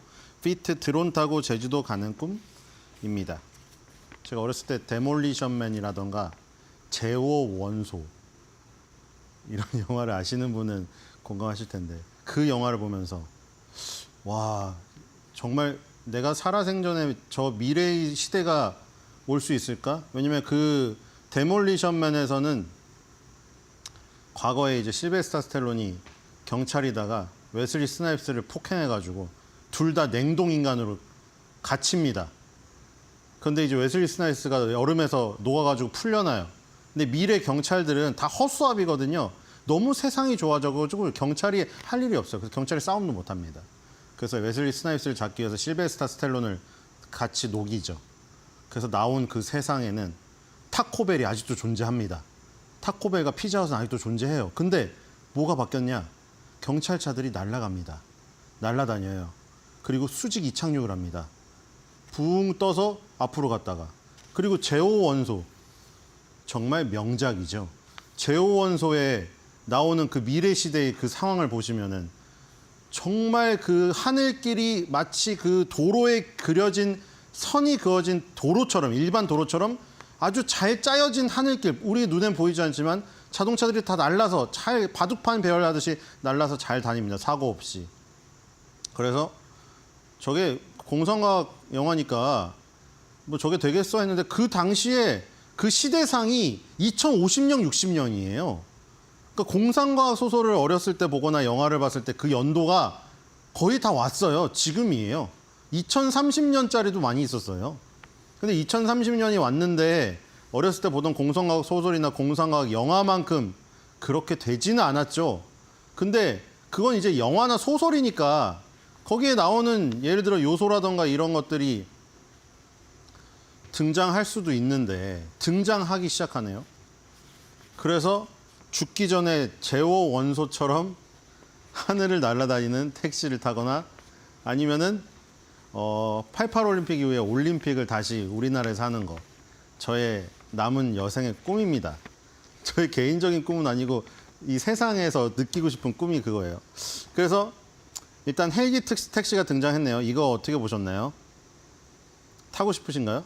옛날에 제가 그 미국 서부를 한번 갔는데 딱 한 번. 근데 거기서 뭐 이런 헬기 같은 걸 탔어요. 근데 진짜 그때 기름 냄새가 아직도 지금 코에 남아 있는 거 너무 기름 냄새가 독해가지고 뛰어내리고 싶은데 토할 것 같은데 그 하늘에서 뛰어내릴 수가 없더라고요. 미칠 지경이었는데 이거는 뭐 지금 탑승기를 보니까 뭐 그렇게 뭐 불편하다고는 안 한 것 같은데 탑승기를 그냥 블로그에 좋게 썼을 수도 있잖아요. 근데 일단 이 헬기, 자 헬기도 일단은 프로펠러로 돌아가기 때문에 이 비행기처럼 그 저기가 없습니다. 달리는 구간이 없어도 돼요. 헬기도 바로 위로 뜰 수가 있잖아요.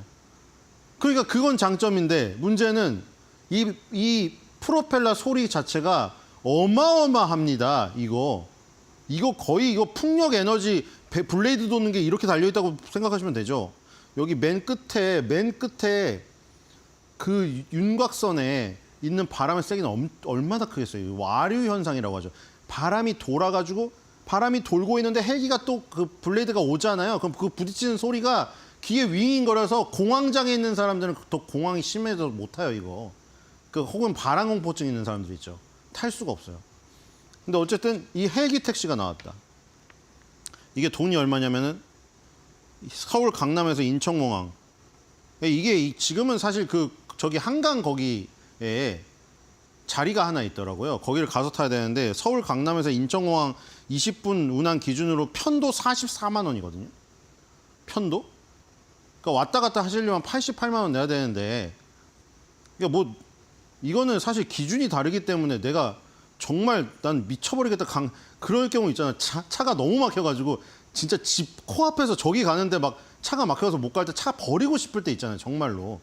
그럴 때는 정말 이거 44만 원이고 뭐고 그냥 내고 가고 싶다 이럴 수도 있죠. 근데 이게 본 에어로라는 회사에서 지금 한 건데 일반인이 원래 이런 헬기를 만약 이용하려면은 시간당 800만 원에서 1000만 원을 줘야 됩니다. 지금. 근데 그것도 한두 시간 전 세계로 빌려야 돼, 내가 그거를. 근데 본 에어로가 이 헬기 택시 서비스를 들여와가지고 지금 처음에 탑승하신 분들 꽤 되고 지금 예약해서 탑승하시는 분도 있죠. 근데 이게 44만 원짜리가 강남 인천공항인데 이 서비스가 더 멀리 가는 것도 있어요. 지금 3가지가 나와 있거든요. 일반인이 인천공항 갈 때 가장 많이 이용하는 게 처음에 그걸 거예요. 인천공항이나 김포공항 갈 때. 이게 본 루틴이라는 서비스고 그다음에 헬기 투어가 있어요. 투어. 헬기 여행하는 게 본 투어 서비스가 있습니다. 그리고 기업용 장기 계약 서비스 본 프라이빗이 있어요. 아직 이거는 활성화되지 않은 것 같은데 일단 이거는 그 어플을 다운받은 다음에 그 어플에서 예약을 하시면 됩니다. 그리고 문제는 또 있는 게 이게 내가 혼자 만약에 이걸 예약했잖아요. 못 가요. 이 8인승인데 8명이 꽉 차야 갈 수 있습니다. 그러니까 그런 변수가 있는 거죠, 또. 내가 가고 싶은 게 아니죠. 그날 비행기를 타러 인천공항에 가야 되는데 쪽수가 맞지 않으면 못 가요. 그리고 만약에 그걸 예약해내서 저기 선착장까지 갔는데 여기 포트까지 갔는데 기상이 악화돼서 취소가 되면 그때 빨리 다시 어떻게 뭐 리무진을 구하던가 해가지고 인천공항을 가야 되는 거예요, 이게. 그게 불편하죠. 근데 어쨌든 그런 상징적인 의미 있다. 이게 도입되면서 이제 UAM이 가까워졌거나 이게 UAM이 아닙니다. UAM이 아니에요. 이건 헬기 택시예요. 헬기 택시랑 UAM은 달라요. 이제 제가 아까 그 기름 냄새 엄청나서 뛰어내리고 싶다고 했죠, 미국에서. 이것도 마찬가지예요. 기름으로 가는 거예요, 기름으로. UAM하고 드론은 전기 모터로 갑니다. 이거는 기름 내연기관이에요. 엔진부터 다른 거예요. 엔진의 연료부터 다른 것이고 지금 이거를 그러니까 엄밀히 말하면 우리가 그 도심 항공교통 UAM은 전동 수직 이착륙 기체라고 EVTOL이에요. 그러니까 전동으로 수직 이착륙하는 건데 이거는 기름으로 수직 이착륙하는 거죠. 그리고 이거는 프로펠러가 너무 커고 소리가 시끄럽고 그 드론은 소리가 적습니다. 자, 뒤로 가보면은 드론과 헬기의 차이점, UAM의 차이점이 나오고요. 네, 요거는 그 인스타그램에 나온 서비스입니다. 뭐 나중에는 이렇게 돼요. 서울 강남에서 부산 안산까지 85분이면 간다. 서울 강남에서 경주까지 85분이면 간다. 차 타기 싫으신 분은 경주 수학여행 이걸로 가세요. 그러면 되겠죠? 자, 다음으로 목포까지도 80분밖에 안 걸리네요. 그렇죠? 자, 이게 이제 드론과 헬기의 차이점입니다. 다 날개는 똑같아요. 드론이나 헬기나 날개가 달린 건 똑같아요. 근데 뭐가 차이점이죠? 헬기는 하나, 드론은 여러 개가 달려 있어요. 드론은 전기 모터로 이 여러 가지, 4개일 수도 있고 6개일 수도 있고 8개일 수도 있죠. 그거를 각각 구동합니다. 이거는 내연기관, 기름으로 이 프로펠러 하나를 구동합니다. 그게 틀려요. 그러니까 소음이 훨씬 더 적어요. 날개를 나눠 놓는 게 소음이 훨씬 더 적습니다. 날개 하나로 돌리는 것보다. 그리고 기체의 크기도 드론이 적고요. 그리고 가장 결정적인 거는 저건 전기고 이건 기름 내연기관이라는 것이죠. 자, 그럼 이제 UAM은 뭐냐? 드론과 헬기의 차이점을 했으니 여기 UAM. 자, UAM은 그건 뭐냐? 드론하고 상당히 유사하죠. 드론하고 상당히 유사합니다. 근데 드론은 사람이 탈 수가 없어요. 사람이 타고 있는 UAM. 사람이 탈 수 있는 커다란 드론이 UAM입니다. 그러니까 지금 아까 전에 서비스를 시작한 헬기 택시와는 다르죠. 근데 헬기 택시의 지금 의미는 뭐냐? 아까 뭐 제가 뭐 영화 얘기도 하고 뭐 미래 사회로 가는 어떤 징검다리 이런 걸 수도 있는데 UAM을 가기 위한 디딤돌일 수가 있는 거예요. 예를 들어 지금 뭐 여러 가지 기상악화나 이런 뭐 착오도 있고 8명이 쪽수가 안 맞아서 못 가고 뭐 이런 시행착오가 처음에 많겠죠. 서비스가 뭐 앱이 먹통이 되고 이럴 수도 있고. 근데 중요한 거는 헬기 택시를 통해서 계속 왔다 갔다 하는 아까 막 인스타그램에 있었잖아요. 본 에어로 서비스. 경주도 가고 목포도 가고 제주도도 가고 뭐 당진도 가고 그렇게 하면서 쌓이는 그 데이터들 그런 하늘길의 데이터들이 결국 UAM 시대에 왔을 때 하늘길의 데이터로 쓰일 수 있는 자료가 됩니다. 그래서 본 에어로 대표도 그걸 밝혔어요. 우리가 UAM 시대로 나아가는데 우리의 헬기 택시 이 서비스가 그 징검다리로 가그 역할을 하길 바란다. 이렇게 얘기를 했습니다. 어쨌든 간에 지금 운영하는 헬기 택시는 UAM이 아닙니다. 그러니까 우리가 뭐 드론 택시가 벌써 날아다니네. 야, 너 드론 택시 타봤어? 드론 택시는 상용화가 안 됐어요. 저거는 헬기 택시입니다. 다른 거예요. 드론 택시. 그러니까 UAM을 보통 그냥 드론 택시라고 편하게 표현한 이유가 드론인데 사람이 탈 수 있는 드론이 UAM이기 때문이에요. 그러니까 드론 택시는 지금 실증 작업, 열심히 연구를 하고 공부하고 날아다니면서 시행착오를 하고 있다. 리서치를 하고 있다. 이렇게 보시면 될 것 같고요. 내년도에 상용화 예정이라고 지금 언론에 나오고 있는데 가봐야 알겠죠. 다음으로 가겠습니다. 그래서 이제 드론과 헬기 UAM의 차이는 확실히 아셨을 것 같고요. 자, 이게 아까 전에 그 걸리는 시간인데 뒤에다 해놨습니다. 인천공항까지 20분 걸린다고 했죠. 제주도까지 1시간 50분이면 헬기 택시로 지금 날아갈 수가 있습니다. 돈은 비싸겠죠. 여기가 지금 편도 44만 원인데 제주도는 얼마 하겠어요. 그렇죠? 그래도 날아가는 사람이 있을 거예요. 특히 뭐 연예인이나 행사 있는 사람들은 갈만하죠. 여기 가는 것보다 비행기 여기 갔다가 또 비행기 타고 가는 것보다. 그렇죠? 자, 다음으로 가겠습니다. 헬기 택시는 요 정도까지 왔다. 자, 그래서 이제 UAM 그래서 지금 한국형 도심항공교통 실증 첫걸음 해서 처음에 46개사가 출사표를 내놨습니다. 자, 그래서 지금 그랜드 챌린지라고 하고 있거든요. 바로 실증 작업을 이 그랜드 챌린지에 참여한 KUAM 팀이 하고 있습니다. 여기에 내노라는 대기업들이 다 들어있죠. 7개 팀이에요. 하나, 둘, 셋, 넷, 다섯, 여섯, 일곱. 7개 팀인데 여기에 보시면은 뭐 우열을 가릴 수가 없습니다. 각각 속해 있는 것들이 자기만의 장점이 굉장히 다양하게 지금 분포가 되어 있거든요. 그러니까 뭐 누가 이긴다고는 볼 수가 없어요. 어쨌든 이 챌린지를 하는 게 중요하죠. 챌린지를 하면 서로 경쟁하면서 발전, 시너지를 도모할 수 있기 때문에 지금 어쨌든 7개 기업이 우리나라에 내노라는 대기업이 모두 참여해서 하고 있다. 다음으로 가겠습니다. 이게 전부 46개 산하대요. 자, 그래서 지금 도심항공교통 특화 지도까지 나왔습니다. 이거 지금 그 사이트에 들어가 보면은 항공교통정보본부 사이트에 들어가면은 누구나 다운받을 수 있게 되어 있어요. 회원가입 없이도. 이게 지도인데, 자, 하늘길, 아까 제가 제호원서 얘기 드리면서, 어떻게 저렇게 하늘길이 복잡해 보이는데 땅에 선이 그어진 것처럼 바둑판처럼 안 부딪히고 다니지? 그게 정해진 하늘길이 있기 때문입니다. 그러니까 지금 이런 하늘길을 만드는 작업도 일어나고 있는 거예요. 그래서 이 하늘길을 따라서만 가면 우리가 생각하는 그런 사고는 나지 않을 수 있다. 이 지금 맵도 제작하고 있다. 여기까지 지금 왔습니다, 단계가. 자, 다음으로 가겠습니다. 정말 도심의 교통지옥에서 벗어날 수 있을까요? 자, UAM의 개념. 아까 전에 드론과 헬기의 차이를 말씀드렸고, 드론에서 큰 드론, 사람이 탈 수 있는 드론이 UAM에서 사용하는 기차라고 말씀드렸는데, UAM은 그런 어반 에어 모빌리티입니다. 도심 항공교통이죠. 그러니까 도심에서 교통인데 항공교통이라는 거예요. 그래서 여기 사람이나 화물을 운송하는 항공교통이죠. 그리고 도심과 주변 강역권을 아우르는 새로운 이동형 교통수단인 광의적인 개념도 사용한다. 이렇게 되어 있습니다.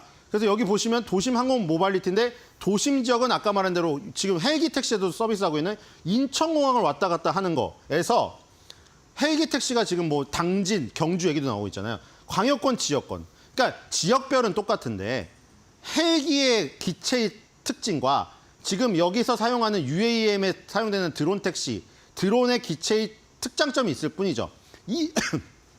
이 개념은 똑같죠. 도심과 지역 광역권을 아우르는 이 전체를 커버치는 이런 항공입니다. 자, UAM의 개념이고요. 이것도 나사가 명명한 겁니다. 나사가 최초로 명명한 거고요. 자, 다음으로 가겠습니다. 나사가 하는 걸 저희가 쓰고 있는 거죠. 자, 수직 이착륙기입니다. 자, 처음에 UAM이 하늘을 나는 자동차였어요. 플라잉 카에서. 근데 단순히 하늘만 날면 안 되고 지금 그 이착륙자, 수직 이착륙장을 버티포트라고 하거든요. 버티포트, 수직이 들어가요. 왜냐하면 계속해서 비행기처럼 활주로가 있어서 그 예열 과정이 없기 때문에 필요 없기 바로 떠야 되기 때문에 수직 이착륙기. 그래서 EVTOL이라고 말을 합니다. 그래서 발전돼서 지금 EVTOL까지 온다. 이렇게 보시면 될 것 같고요. 다음으로 가겠습니다. 그래서 이런 것들이 버티포트입니다.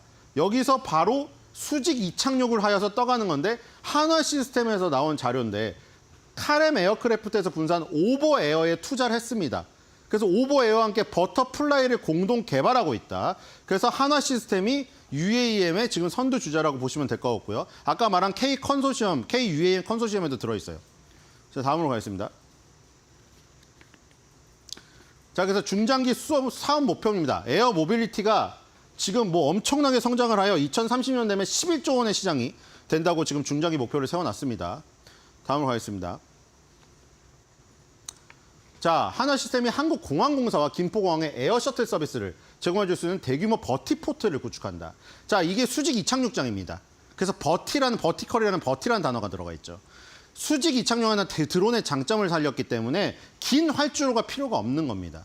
대신에 인천공항에 많은 기체들이 착륙할 수 있는 공간은 필요하겠죠. 그래서 한국공항공사랑 김포공항 버티포트 조감도. 그러니까 이제 아까 인천공항 얘기만 나왔는데 김포공항에서 자기 집까지 이제는 이 드론 기체를 활용해서 왔다 갔다 할 수 있는 세상이 곧 열린다. 이렇게 보시면 될 것 같고요. 다음으로 가겠습니다.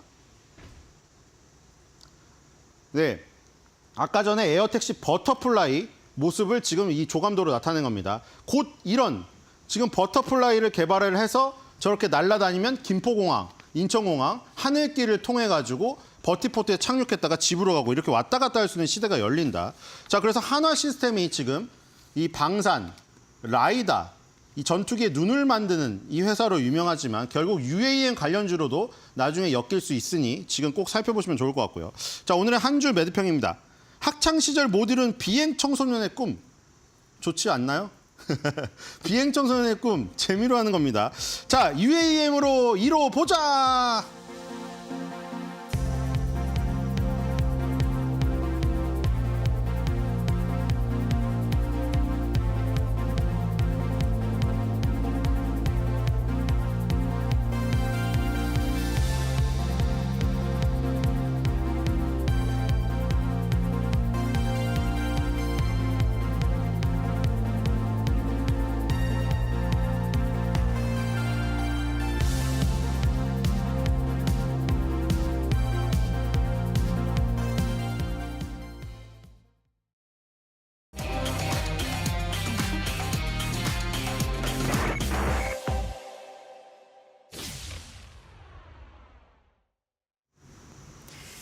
기업 지배구조 개선을 통해서 자본시장 선진화, 나아가 이 코리아 프리미엄을 꿈꾸는 기업 거버넌스 포럼분들과 화요일 이 시간 매일 꾸려가고 있습니다. 오늘은 차파트너스 김형균 본부장과 함께하도록 할게요. 안녕하세요.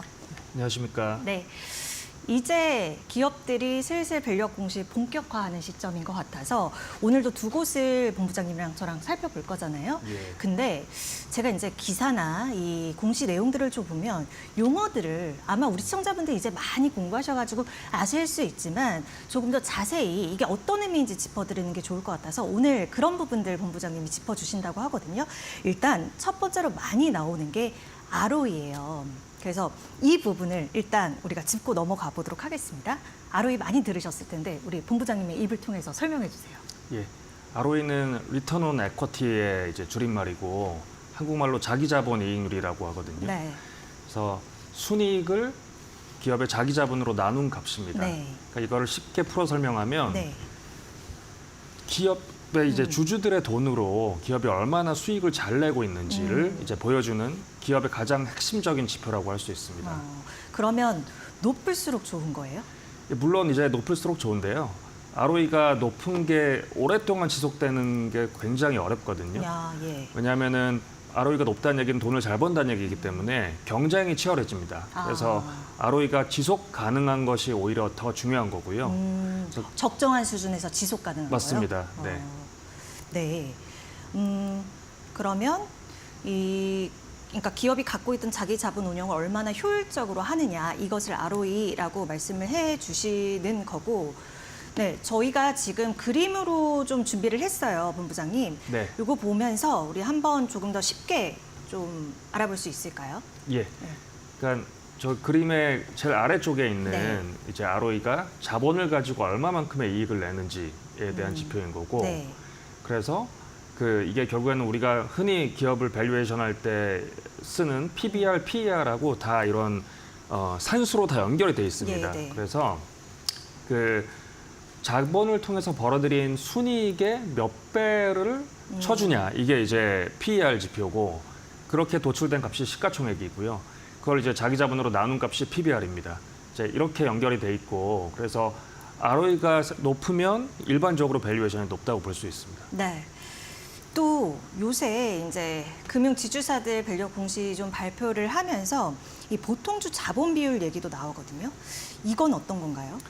예, CET1이라고 하는 네. 커먼 에쿼티 티어 1이라고 하는 용어인데 이건 은행업에서 사용되는 네. 지표입니다.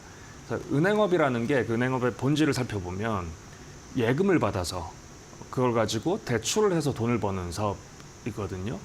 결국에는 은행 입장에서 보면 예금은 부채입니다. 그러니까 결국에는 돌려줘야 될 이제 빌려 쓰는 부채인 예. 거고 대출은 이제 그걸 통해서 수익을 창출하는 이제 수익원인 거죠. 그러다 보니까 보통 예금 규모랑 대출 규모가 거의 비슷하거든요. 어느 정도예요? 예를 들어서. 뭐 예를 들어서 그러니까 국민은행 같은 네. 경우는 자산 규모가 한 510조 가까이 되는데 그러니까 한마디로 이제 자기 자본 규모가 굉장히 작아요. 그러니까 부채 그러니까 예금 규모가 510조에 거의 비슷한 한 470조 가까이 됩니다. 그러니까 이게 쉽게 설명하자면 예금 받아서 그걸로 대출해 주는 거기 때문에 자산이랑 부채 규모가 거의 비슷하게 갑니다. 그 얘기는 바꿔 말하면 자산에서 부채를 빼고 남은 값인 자기 자본은 굉장히 작다는 얘기거든요. 그러다 보니까 이 은행업은 위험 관리를 어떻게 하냐에 따라서 이 자산 규모가 손상이 많이 되냐, 뭐 커지냐 여기에 따라서 자기 자본 규모가 많이 변동성이 있을 수 네. 있습니다. 그러다 보니까 이 자기 자본을 적정 비율로 잘 관리하는, 그러니까 자산 규모 대비 자기 자본을 어느 정도 이상 비율을 관리해야 되는 이게 은행업의 가장 중요한 위험 관리입니다. 보통 어느 정도 수준이죠? 보통 이제 우리나라 규제 당국에서 요구하는 보통주 자기 자본 비율은 10.5%, 시중 대형은행 기준으로 10.5% 정도 되거든요. 지방은행은 한 9.5% 네. 되고요.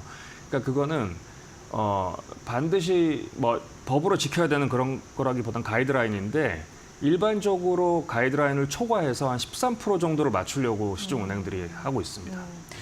그래서 이 개념이 나올 때 이제 위험이나 손실 흡수 또 네. 어떻게 관리하느냐 이런 내용들 나올 때 같이 살펴볼 수 있는 그런 지표입니다. 그리고 밸류업 핵심이 결국 이제 또 주주 환원 또 한편으로 볼 수밖에 없을 것 같은데 이 총 주주 환원율, 총 주주 수익 뭐 이런 측면에서 좀 같이 살펴보면요. 예, 그러니까 주주 환원이라는 거가 대표적으로 배당이 있지 않습니까? 근데 배당 외에도 자사주 매입 소각이 또 하나의 대표적인 주주 환원입니다. 그래서 총 주주 환원율이라 하면 배당뿐만 아니고 자사주 매입 금액까지 합쳐서 이제 보여주는 지표고요.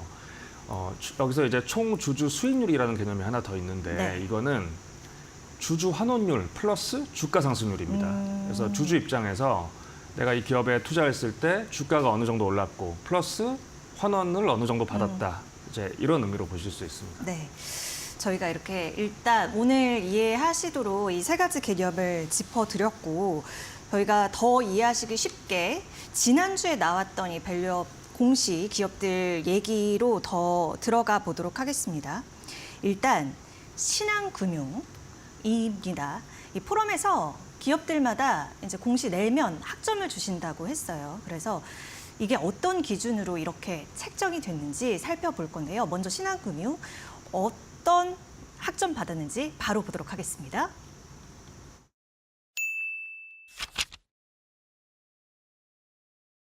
제가 이제 A0 학점을 예. 줬는데요. 아주 모범생 같은 숫자죠. 예, 그렇습니다. 네, 메리츠가 A 플러스 주셨던 걸로 제가 기억을 하는데 맞습니다. A0 그렇죠. 총 평을 들어볼게요. 왜 이렇게 A0 예, 주셨는지. 회사의 구체적인 현황, 자본 비용이 얼마고, 그다음에 현재 ROE가 얼마고, 그리고 회사가 현재 뭐 어떤 식으로 이 자본을 관리하고 활용하고 있는지에 대한 현황 진단이 잘 돼 있고요. 네. 그리고 이거를 구체적인 목표 연도까지 2027년까지 어느 정도 숫자까지 맞추겠다는 구체성을 가지고 공시를 했기 때문에 저희가 이렇게 후한 학점을 줬습니다. 네, 그러니까 현황을 아주 객관적으로 잘 파악을 했고 여기에 기한도 구체적으로 두면서 이 주주들한테 아무래도 신뢰를 높이는 그런 내용들을 제시했다라는 점에서 총 평을 주신 거예요. 그래서 좀 내용을 뜯어보도록 하겠습니다. 그 ROE 측면에서 일단 볼게요. 자기자본 이익률 측면에서 여기서 10%까지 올리겠다 이렇게 평가를 한 겁니다. 예. 현재에서 어느 정도 수준으로 달라지는 건가요? 현재 신한금융지주는 ROE가 8.6% 정도 되거든요. 그러니까 이거를 2027년까지 10%로 올리겠다는 얘기고요. 그러니까 ROE라는 게 아까 앞서 잠깐 설명드렸지만 ROE를 올리는 방법은 이제 분자가 순이익이고 분모가 자기자본이기 때문에 이익을 많이 내거나 아니면 자기자본을 효율화하거나 줄이거나 둘 다 하거나 네. 이지 않습니까? 그렇죠. 그래서 한마디로 이 기업에 군살이 붙어 있으면 ROE가 떨어집니다. 그러니까 자본을 굉장히 효율적으로 잘 활용을 해야 되고 그러면서도 은행업은 자본을 효율적으로 활용하는 거에 그치지 않고 또 위험을 잘 관리해야 되거든요. 그러다 보니까 이게 굉장히 어떻게 보면 약간 상충되는 어려운 과제인데 지금 이거를 10%까지 높이고 잘 하겠다는 그런 이제 의미로 보시면 될 것 같습니다. 그렇다면 그 보통주 자본 비율도 역시나 높이겠다 이렇게 이야기를 한 겁니다. 그 아까 적정한 수준이라고 말했던 수치까지 2027년까지 높이겠다는 거죠? 맞습니다. 예. 근데 이거는 신한금융지주는 조금 특이한 게 그래요. 네. 현재 보통주 자본 비율이 이미 13.2%입니다. 예. 예, 그래서 이거를 높이겠다는 의미라기보다는 13% 수준에서 잘 관리를 하겠다는 의미로 보시면 될 것 같습니다. 그러니까 네, 알겠습니다. 그 아까 말했던 그 적정한 수준을 유지하는 것, 맞습니다. 그 부분에서 이 정도를 유지하겠다라고 이야기를 한 거고, 그럼 마지막으로 이 총 주주 환원율 이 측면에서도 한번 살펴볼까요? 예, 불과 몇 년 전까지만 해도 우리나라 시중 4대 은행들, 금융지주들 대부분의 주주 환원율이 한 25% 정도였거든요. 근데 지금 현재는 한 35% 수준으로 올라와 있고요. 신한 같은 경우는 작년 기준으로 36%, 그다음에 우리금융지주는 34% 이런 식으로 35% 중반 정도 되는데 이거를 이제 50%까지 올리겠다는 얘기고요. 이게 해외 글로벌 은행들을 보면 50%거나 그걸 초과하거나 보통 이런 수준이거든요. 그래서 글로벌 수준에 맞추겠다는 의미로 보시면 될 것 같습니다. 네. 뭐 이렇게 잘 순조로이 순항을 했으면 좋겠다는 생각이 듭니다. 그래서 지난주에 이렇게 발표하고 나서 주가도 뛰고 그래서 이런 생각도 들더라고요. 10년 동안 안 움직였던 게 이렇게 움직일 수 있구나 이런 생각 들었거든요. 예, 맞습니다. 네. 그렇다면 A0 이미 잘했지만 A 플러스에 못 미친 이유도 저는 궁금하더라고요.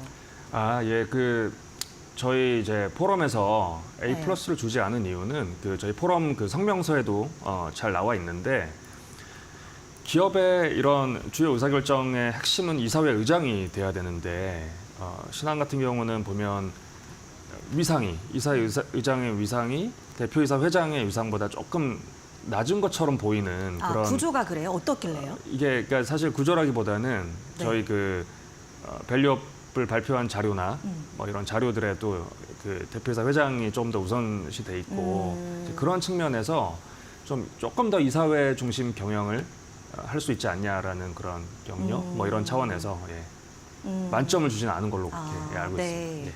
어떤 의미인지 알겠습니다. 그러니까 이사회 의장의 그런 위상이 뭐 회장이나 대표보다 조금은 좀 약하게 그런 이제 발표되는 내용들을 보면 그렇다라는 거죠. 그런 예. 부분에서 좀 아쉬움을 느꼈다는 거죠. 맞습니다. 이게 기업 거버넌스라는 게 결국에는 주총에서 이제 이사회 그러니까 이사들을 선임하고 그 선임된 이사들 중에 이사회 의장을 맡는 사람이 나오는 거고 네.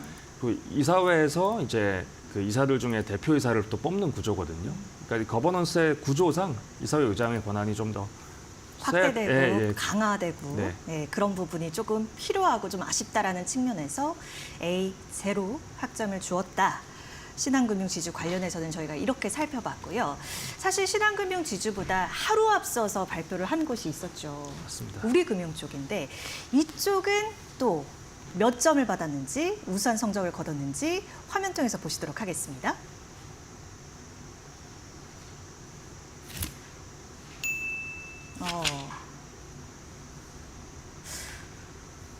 잘했어요. 평균 이상 되는 거고 잘한 축에 속하는 건데 A-라서 어떤 내용이 세세하게 조금 다르길래 이렇게 학점을 받았는지 이렇게 주셨는지 들어보도록 하겠습니다. 일단 총평을 들어볼게요. 예, 뭐 결과적으로 다 잘 하고 있는 것 같습니다. 우리 은행 금융 지주들이 모범적으로 하고 있고요. 근데 그럼에도 불구하고 신한보다는 한 단계 낮은 A-를 받은 이유는 네. 일단은 구체성 측면이 하나가 있는 것 같고요. 그러니까 예를 들자면 신한 같은 경우는 2027년까지 명확히 저런 목표를 달성하겠다는 걸 제시를 했는데 우리금융 같은 경우는 중장기적인 목표로 이제 좀 제시를 한 것 같고 물론 이제 시기는 비슷하겠죠. 그리고 또 이제 차이 나는 것 중에 하나는 주당 지표.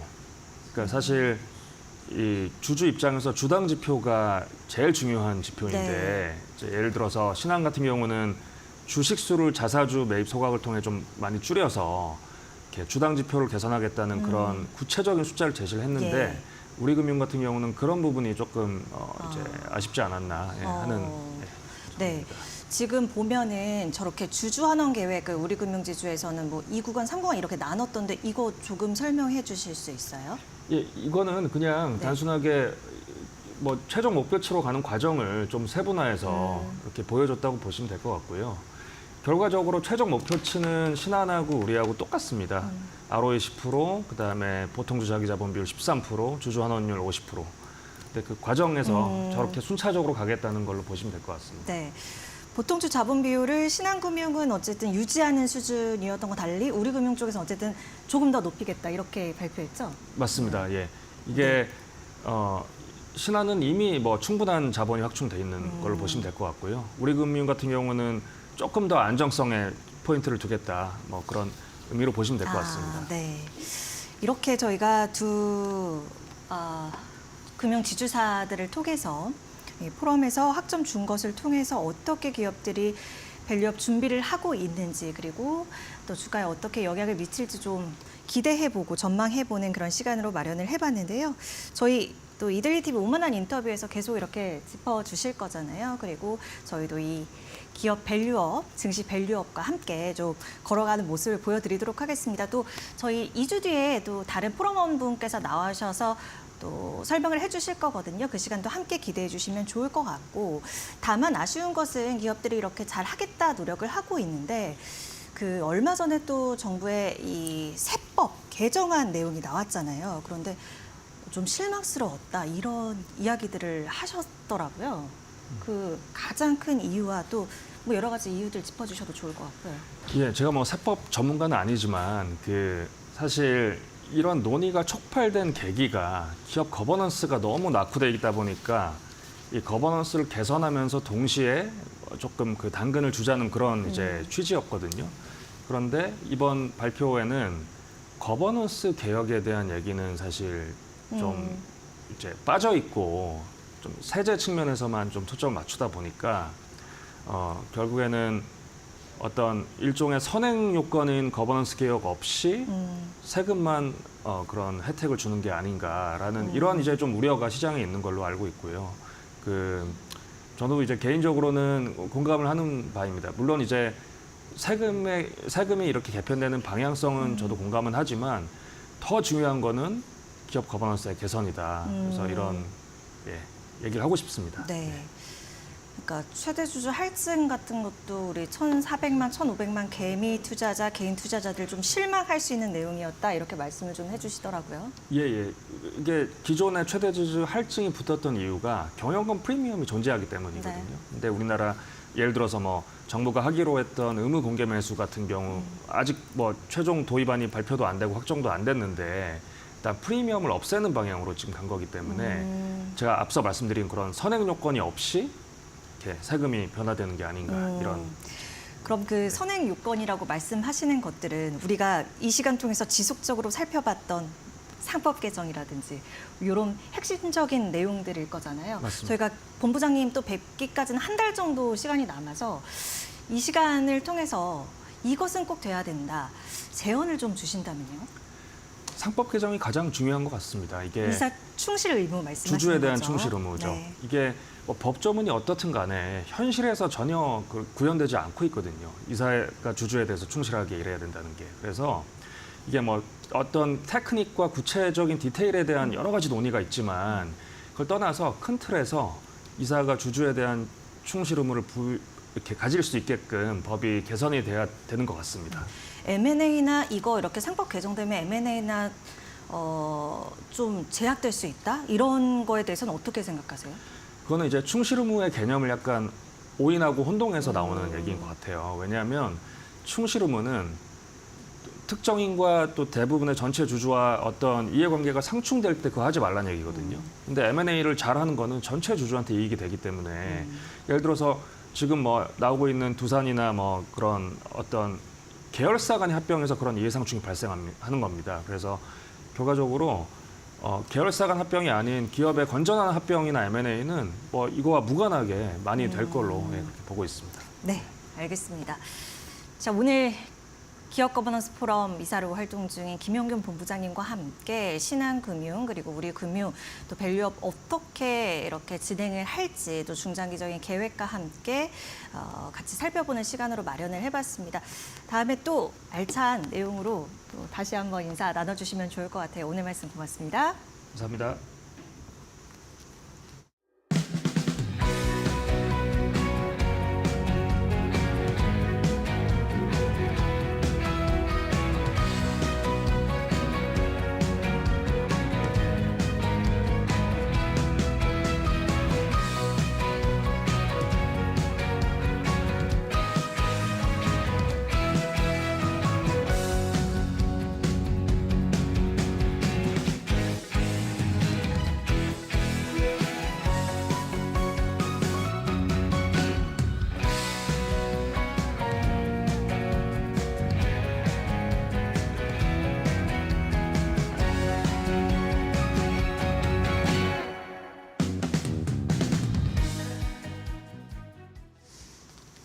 네, 7월 30일 화요일 날 앵커 브리핑 시작하도록 하겠습니다. 오늘은 중국 시장 얘기를 좀 해보도록 하겠습니다. 상하이 종합지수 3개월 추이를 보여드리는 그래프입니다. 상당히 좀 최근에 주가가 부진한 흐름을 계속해서 보이고 있습니다. 2,891선까지 떨어져 있는 상황이고 오늘 소폭 오르고 어제도 소폭 오르긴 했는데 전체적으로 최근 3개월 새 주가 추이를 보면 3개월 전에 비해서는 상당히 좀 하락폭이 3,150선대까지 갔던 게 지금 2,800까지 떨어진 거니까 약 한 250포인트 정도, 그러니까 10%는 좀 채 안 되고 한 7, 8% 정도 지수가 떨어진 모습이 좀 나타나고 있습니다. 이게 이제 우리로 따지면 코스피가 되는 거고, 그 다음에 이제 우리의 코스닥이나 미국의 나스닥 같은 성격의 심천종합지수, 선전지수 뭐 어떻게 얘기를 하죠. 그것도 한번 가보겠습니다. 자, 다음 그림 보여주십시오. 네. 3개월 추인데 그림 비슷하죠. 한 3개월 사이에 중국 시장의 이 지수들이 굉장히 좀 큰 폭의 하락을 하고 있는 그런 모습이 나타나고 있는데 역시 근 10,000포인트 근처까지 갔다가 현재 8,500까지 떨어졌으니까 역시 이것도 한 100한 20-30포인트 정도 이렇게 좀 떨어져 있는 그런 상황입니다. 전체적으로 대표주라고 할 수 있는 상하이 종합지수, 심천 종합지수 두 지수 모두 석 달 전에 비해서 계속해서 우하향 곡선을 좀 긋고 있다 이렇게 좀 볼 수가 있겠습니다. 종목을 또 몇 개 좀 봐야 되겠죠. 우리 중학개미 분들이 가장 많이 샀거나 또 관심을 많이 가졌던 종목들 중에서 두 가지 종목을 좀 살펴봤습니다. 첫 번째는 BYD. 전기차 회사죠. 지금 테슬라와 잘 아시는 것처럼 전기차 판매 1, 2위를 글로벌 1, 2위를 서로 다투고 있는 그런 전기차 회사인데 지금 주가를 보면은 사실은 BYD 같은 경우는 주가가 최근에 앞서 보셨던 상하이 종합지수나 이 BYD가 속해 있는 심천지수에서 봤을 때 흐름과는 약간 반대 흐름입니다. 3개월 전보다 오히려 주가가 좀 더 많이 올라 있는 그런 상황인데 이달 중순 들어서 좀 주가가 한 2주째 좀 빠지고 있는 그런 상황인데요. 대략 한 2주 사이에 한 10% 정도 BYD의 주가가 빠졌습니다. BYD 같은 경우는 올 들어서 계속 얘기가 나오고 있는 게 좋은 쪽으로는 판매량이 굉장히 늘고 있다 이런 얘기고 반대쪽으로는 워렌 버핏이 있는 이 버크셔 해서웨이가 지분을 계속해서 줄이고 있다 이제 이런 재료들이 시장에서 계속 나오고 있는데요. 중학개미들이 워낙에 전기차 시장 쪽에서 BYD가 갖고 있는 위상이 크다 보니까 굉장히 많이 샀던 대표적인 중학개미 선호 종목 중에 하나였습니다. 하나 더 보겠습니다. 링더스타이라고 하는데 KTL, 잘 아시는 전기차 배터리 글로벌 1위죠. 이 KTL의 주가도 좀 살펴보면 KTL은 역시 이제 소속이 되는 심천지수, 심천종합지수에 소속이 되어 있는데 그 흐름이랑 궤를 비슷하게 합니다. 3개월 전에 비해서 계속해서 우하향을 하는 모습을 보이다가 7월 들어서 조금 반등을 하고 있기는 한데요. 최근에 뭐 오늘도 그렇습니다. 우리 2차 전지주들 조금 반등하는 거랑 비슷한 흐름을 좀 보이고 있긴 합니다만 여전히 전기차 관련돼서 뭐 캐즘 상황에 대한 뭐 긍정적인 그런 재료들이 나오지 않고 있는 걸 감안하면 역시 이 KTL도 주가가 영 부진하다 이렇게 좀 말씀을 드리겠습니다. 또 우리나라 사람들 중학개미들이 많이 투자하는 상품이 또 중국 관련 ETF 상품인데요. 전체적으로 뭐 우리나라에 한 90개 정도가 있는데 그중에서 한 2개 정도만 좀 가져왔습니다. 코덱스의 차이나 CSI 300, 우리로 따지면 코스피 200 관련된 같은 그런 상품이죠. 좀 2월 달부터 반등을 해서 5월 달쯤에 이제 고점을 찍고요. 지금 나머지 이후 2달째는 좀 내리막을 걷다가 사실 잠깐 반등하다가 다시 7월 들어서 하향하는 그런 모습이 7월 중순을 고점을 해서 내려오는 그런 모습이 보이고요. 하나만 더 보겠습니다. 아무래도 이제 배터리 관련돼서 많이들 관심을 갖고 계시기 때문에 전기차 관련해서 타이거, 차이나 전기차, 소울 액티브 이 종목도 전체적으로 흐름이 비슷합니다. 5월, 6월쯤에 반등을 했다가 그 이후부터 계속 좀 내리막길을 걷다가 7월 초에 잠깐 반등했다 7월 중순 이후 역시 내려가는 ETF는 비슷한 어떤 그런 흐름을 보이고 있는 모습이고요. 이 ETF 상품과 관련해서는 괴리율이 좀 크게 늘어난다라는 그런 내용이 있어서 그 얘기도 좀 잠깐 소개를 좀 해드릴 텐데 중국 ETF 괴리율 이게 4월, 5월, 6월, 7월에서 이게 92, 74 이건 뭐냐면 공시 건수입니다.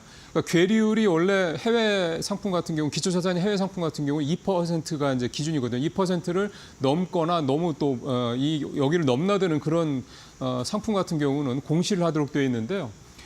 중국 관련 ETF의 이 괴리율 초과 발행하는 공시 건수가 이렇게 굉장히 많이 나오고 있습니다. 이게 전체 공시 건수의 한 3분의 1 정도가 되는데 상대적으로 중국 ETF 상품이 우리나라 전체 ETF 상품 중에 차지하는 비중이 10%가 채 안 되거든요. 그러니까 10개 중에 10개 중에 1개밖에 안 되는 상품인데 이런 공시 비율, 그러니까 괴리가 많이 벌어지고 있다. 그러니까 별로 이제 주가가 좋지를 않다. 라고 하는 어떤 그런 상품들은 공시가 이렇게 많이 늘어나고 있어서 그만큼 중국 시장에 투자하고 있는 ETF 상품들의 상황이 좋지 않다라는 거를 방증을 하고 또 이렇게 이제 이해를 하시면 될 텐데요. 관련된 상품 하나, 표를 하나 더 보시겠습니다. 이게 이제 신한솔 상품의 괴리율인데 여기 보시면 됩니다. 괴리율 마이너스 2.03%. 그러니까 적정 주가와 그 가격과 그다음에 시장의 이 상품이 추종을 하는 이 기초 지수와의 괴리율이 마이너스 2%나 된다. 그러니까 마이너스 2% 이상으로 뭔가 좀 가격하고 시장하고 좀 안 맞는 상황이다. 이제 이렇게 이런 얘기들이 나오게 되면은 사실 투자하실 때 되게 유의를 해야 됩니다. 그러니까 시장과 내가 상품 투자하는 상품 ETF 상품의 기초 자산이 서로 좀 딴 방향으로 가고 있다 이런 얘기가 좀 되는 거기 때문에 이런 상품들은 또 아무래도 주가가 올라가기도 쉽지 않은 상황이고 그래서 이런 상품들은 가급적이면은 투자하지 말아라는 게 전문가들의 좀 조언이거든요. 그래서 이 중국 관련 ETF 상품도 상당히 좀 좋지 않다라는 말씀을 좀 드릴 수가 있겠습니다. 중국 증시 그럼 향후 전망이 어떨까요? 이 부분을 말씀드리기 위해서는 결국 중국의 이 성장률, 중국의 이제 매크로 지표를 좀 살펴봐야 될 것 같습니다. 중국의 GDP 추이를 보면은 작년부터 해가지고요. 작년 2분기 때 반짝 성장을 하고 저건 좀 기저효과 영향이 좀 있다고 보여야겠습니다만 6%대 기록한 이후에 계속해서 좀 4%, 5% 초반 내리고 있는데 올해 중국 정부가 생각하는 중국의 GDP 성장률 목표치가 5%거든요. 1분기 때 5.3%가 나오면서 깜짝 성장을 했습니다. 그러다가 2분기 때 4.7%로 다시 내려앉았죠. 그러니까 일단 이제 전분기 대비해서 마이너스 성장을 했다 이런 얘기가 좀 되는 건데요. 사실 1분기 때 5.3% 성장률이 나왔을 때도 저건 조금 뭐 석연치 않다 뭐 이런 얘기들도 나왔는데 우리나라도 1분기 때 전분기 대비 성장률이 1.3% 나오면서 되게 이것도 좀 논란이 좀 있었거든요. 그러다가 이제 지난 2분기에 우리 GDP 성장률이 마이너스 0.2% 전분기 대비. 그러니까 결국은 이제 기저효과에 따른 이제 원래 상태로 돌아왔다 이런 평가가 그래서 나왔는데 중국도 이제 그렇게 볼 수 있을 것 같긴 합니다만 중국과 우리와의 좀 공통점은 내수가 굉장히 부진하다라는 거 아니겠습니까? 그래서 중국이나 우리나 상당히 시장 상황에 대한 부분들은 긍정적으로 보기는 좀 쉽지 않다. 특히나 이제 우리는 뭐 사실은 이제 반도체라든 이런 이제 주력 업종을 중심으로 분위기가 괜찮습니다만은 이 중국 같은 경우는 지금 수출도 여전히 좀 썩 그렇게 뭐 퍼센티지는 증가율이 나오긴 합니다. 8% 지난 이제 6월 달에 증가한 걸로 나오긴 했습니다만 이 수출의 어떤 증가율 자체가 과거보다는 많이 좀 줄어들었고요. 그리고 결정적으로 중국의 지금 내수 시장 상황이 워낙에 좋지 않고 소매 판매도 좀 안 좋지 않고 고정 자산, 뭐 투자 이런 부분도 좀 설비 투자, 다 투자 부분도 좋지 않은 그런 상황들을 감안했을 때 중국 주식 시장에 투자하는 부분에 대한 리스크 부분이 굉장히 좀 커질 수밖에 없다 이렇게 얘기를 할 수가 있겠습니다.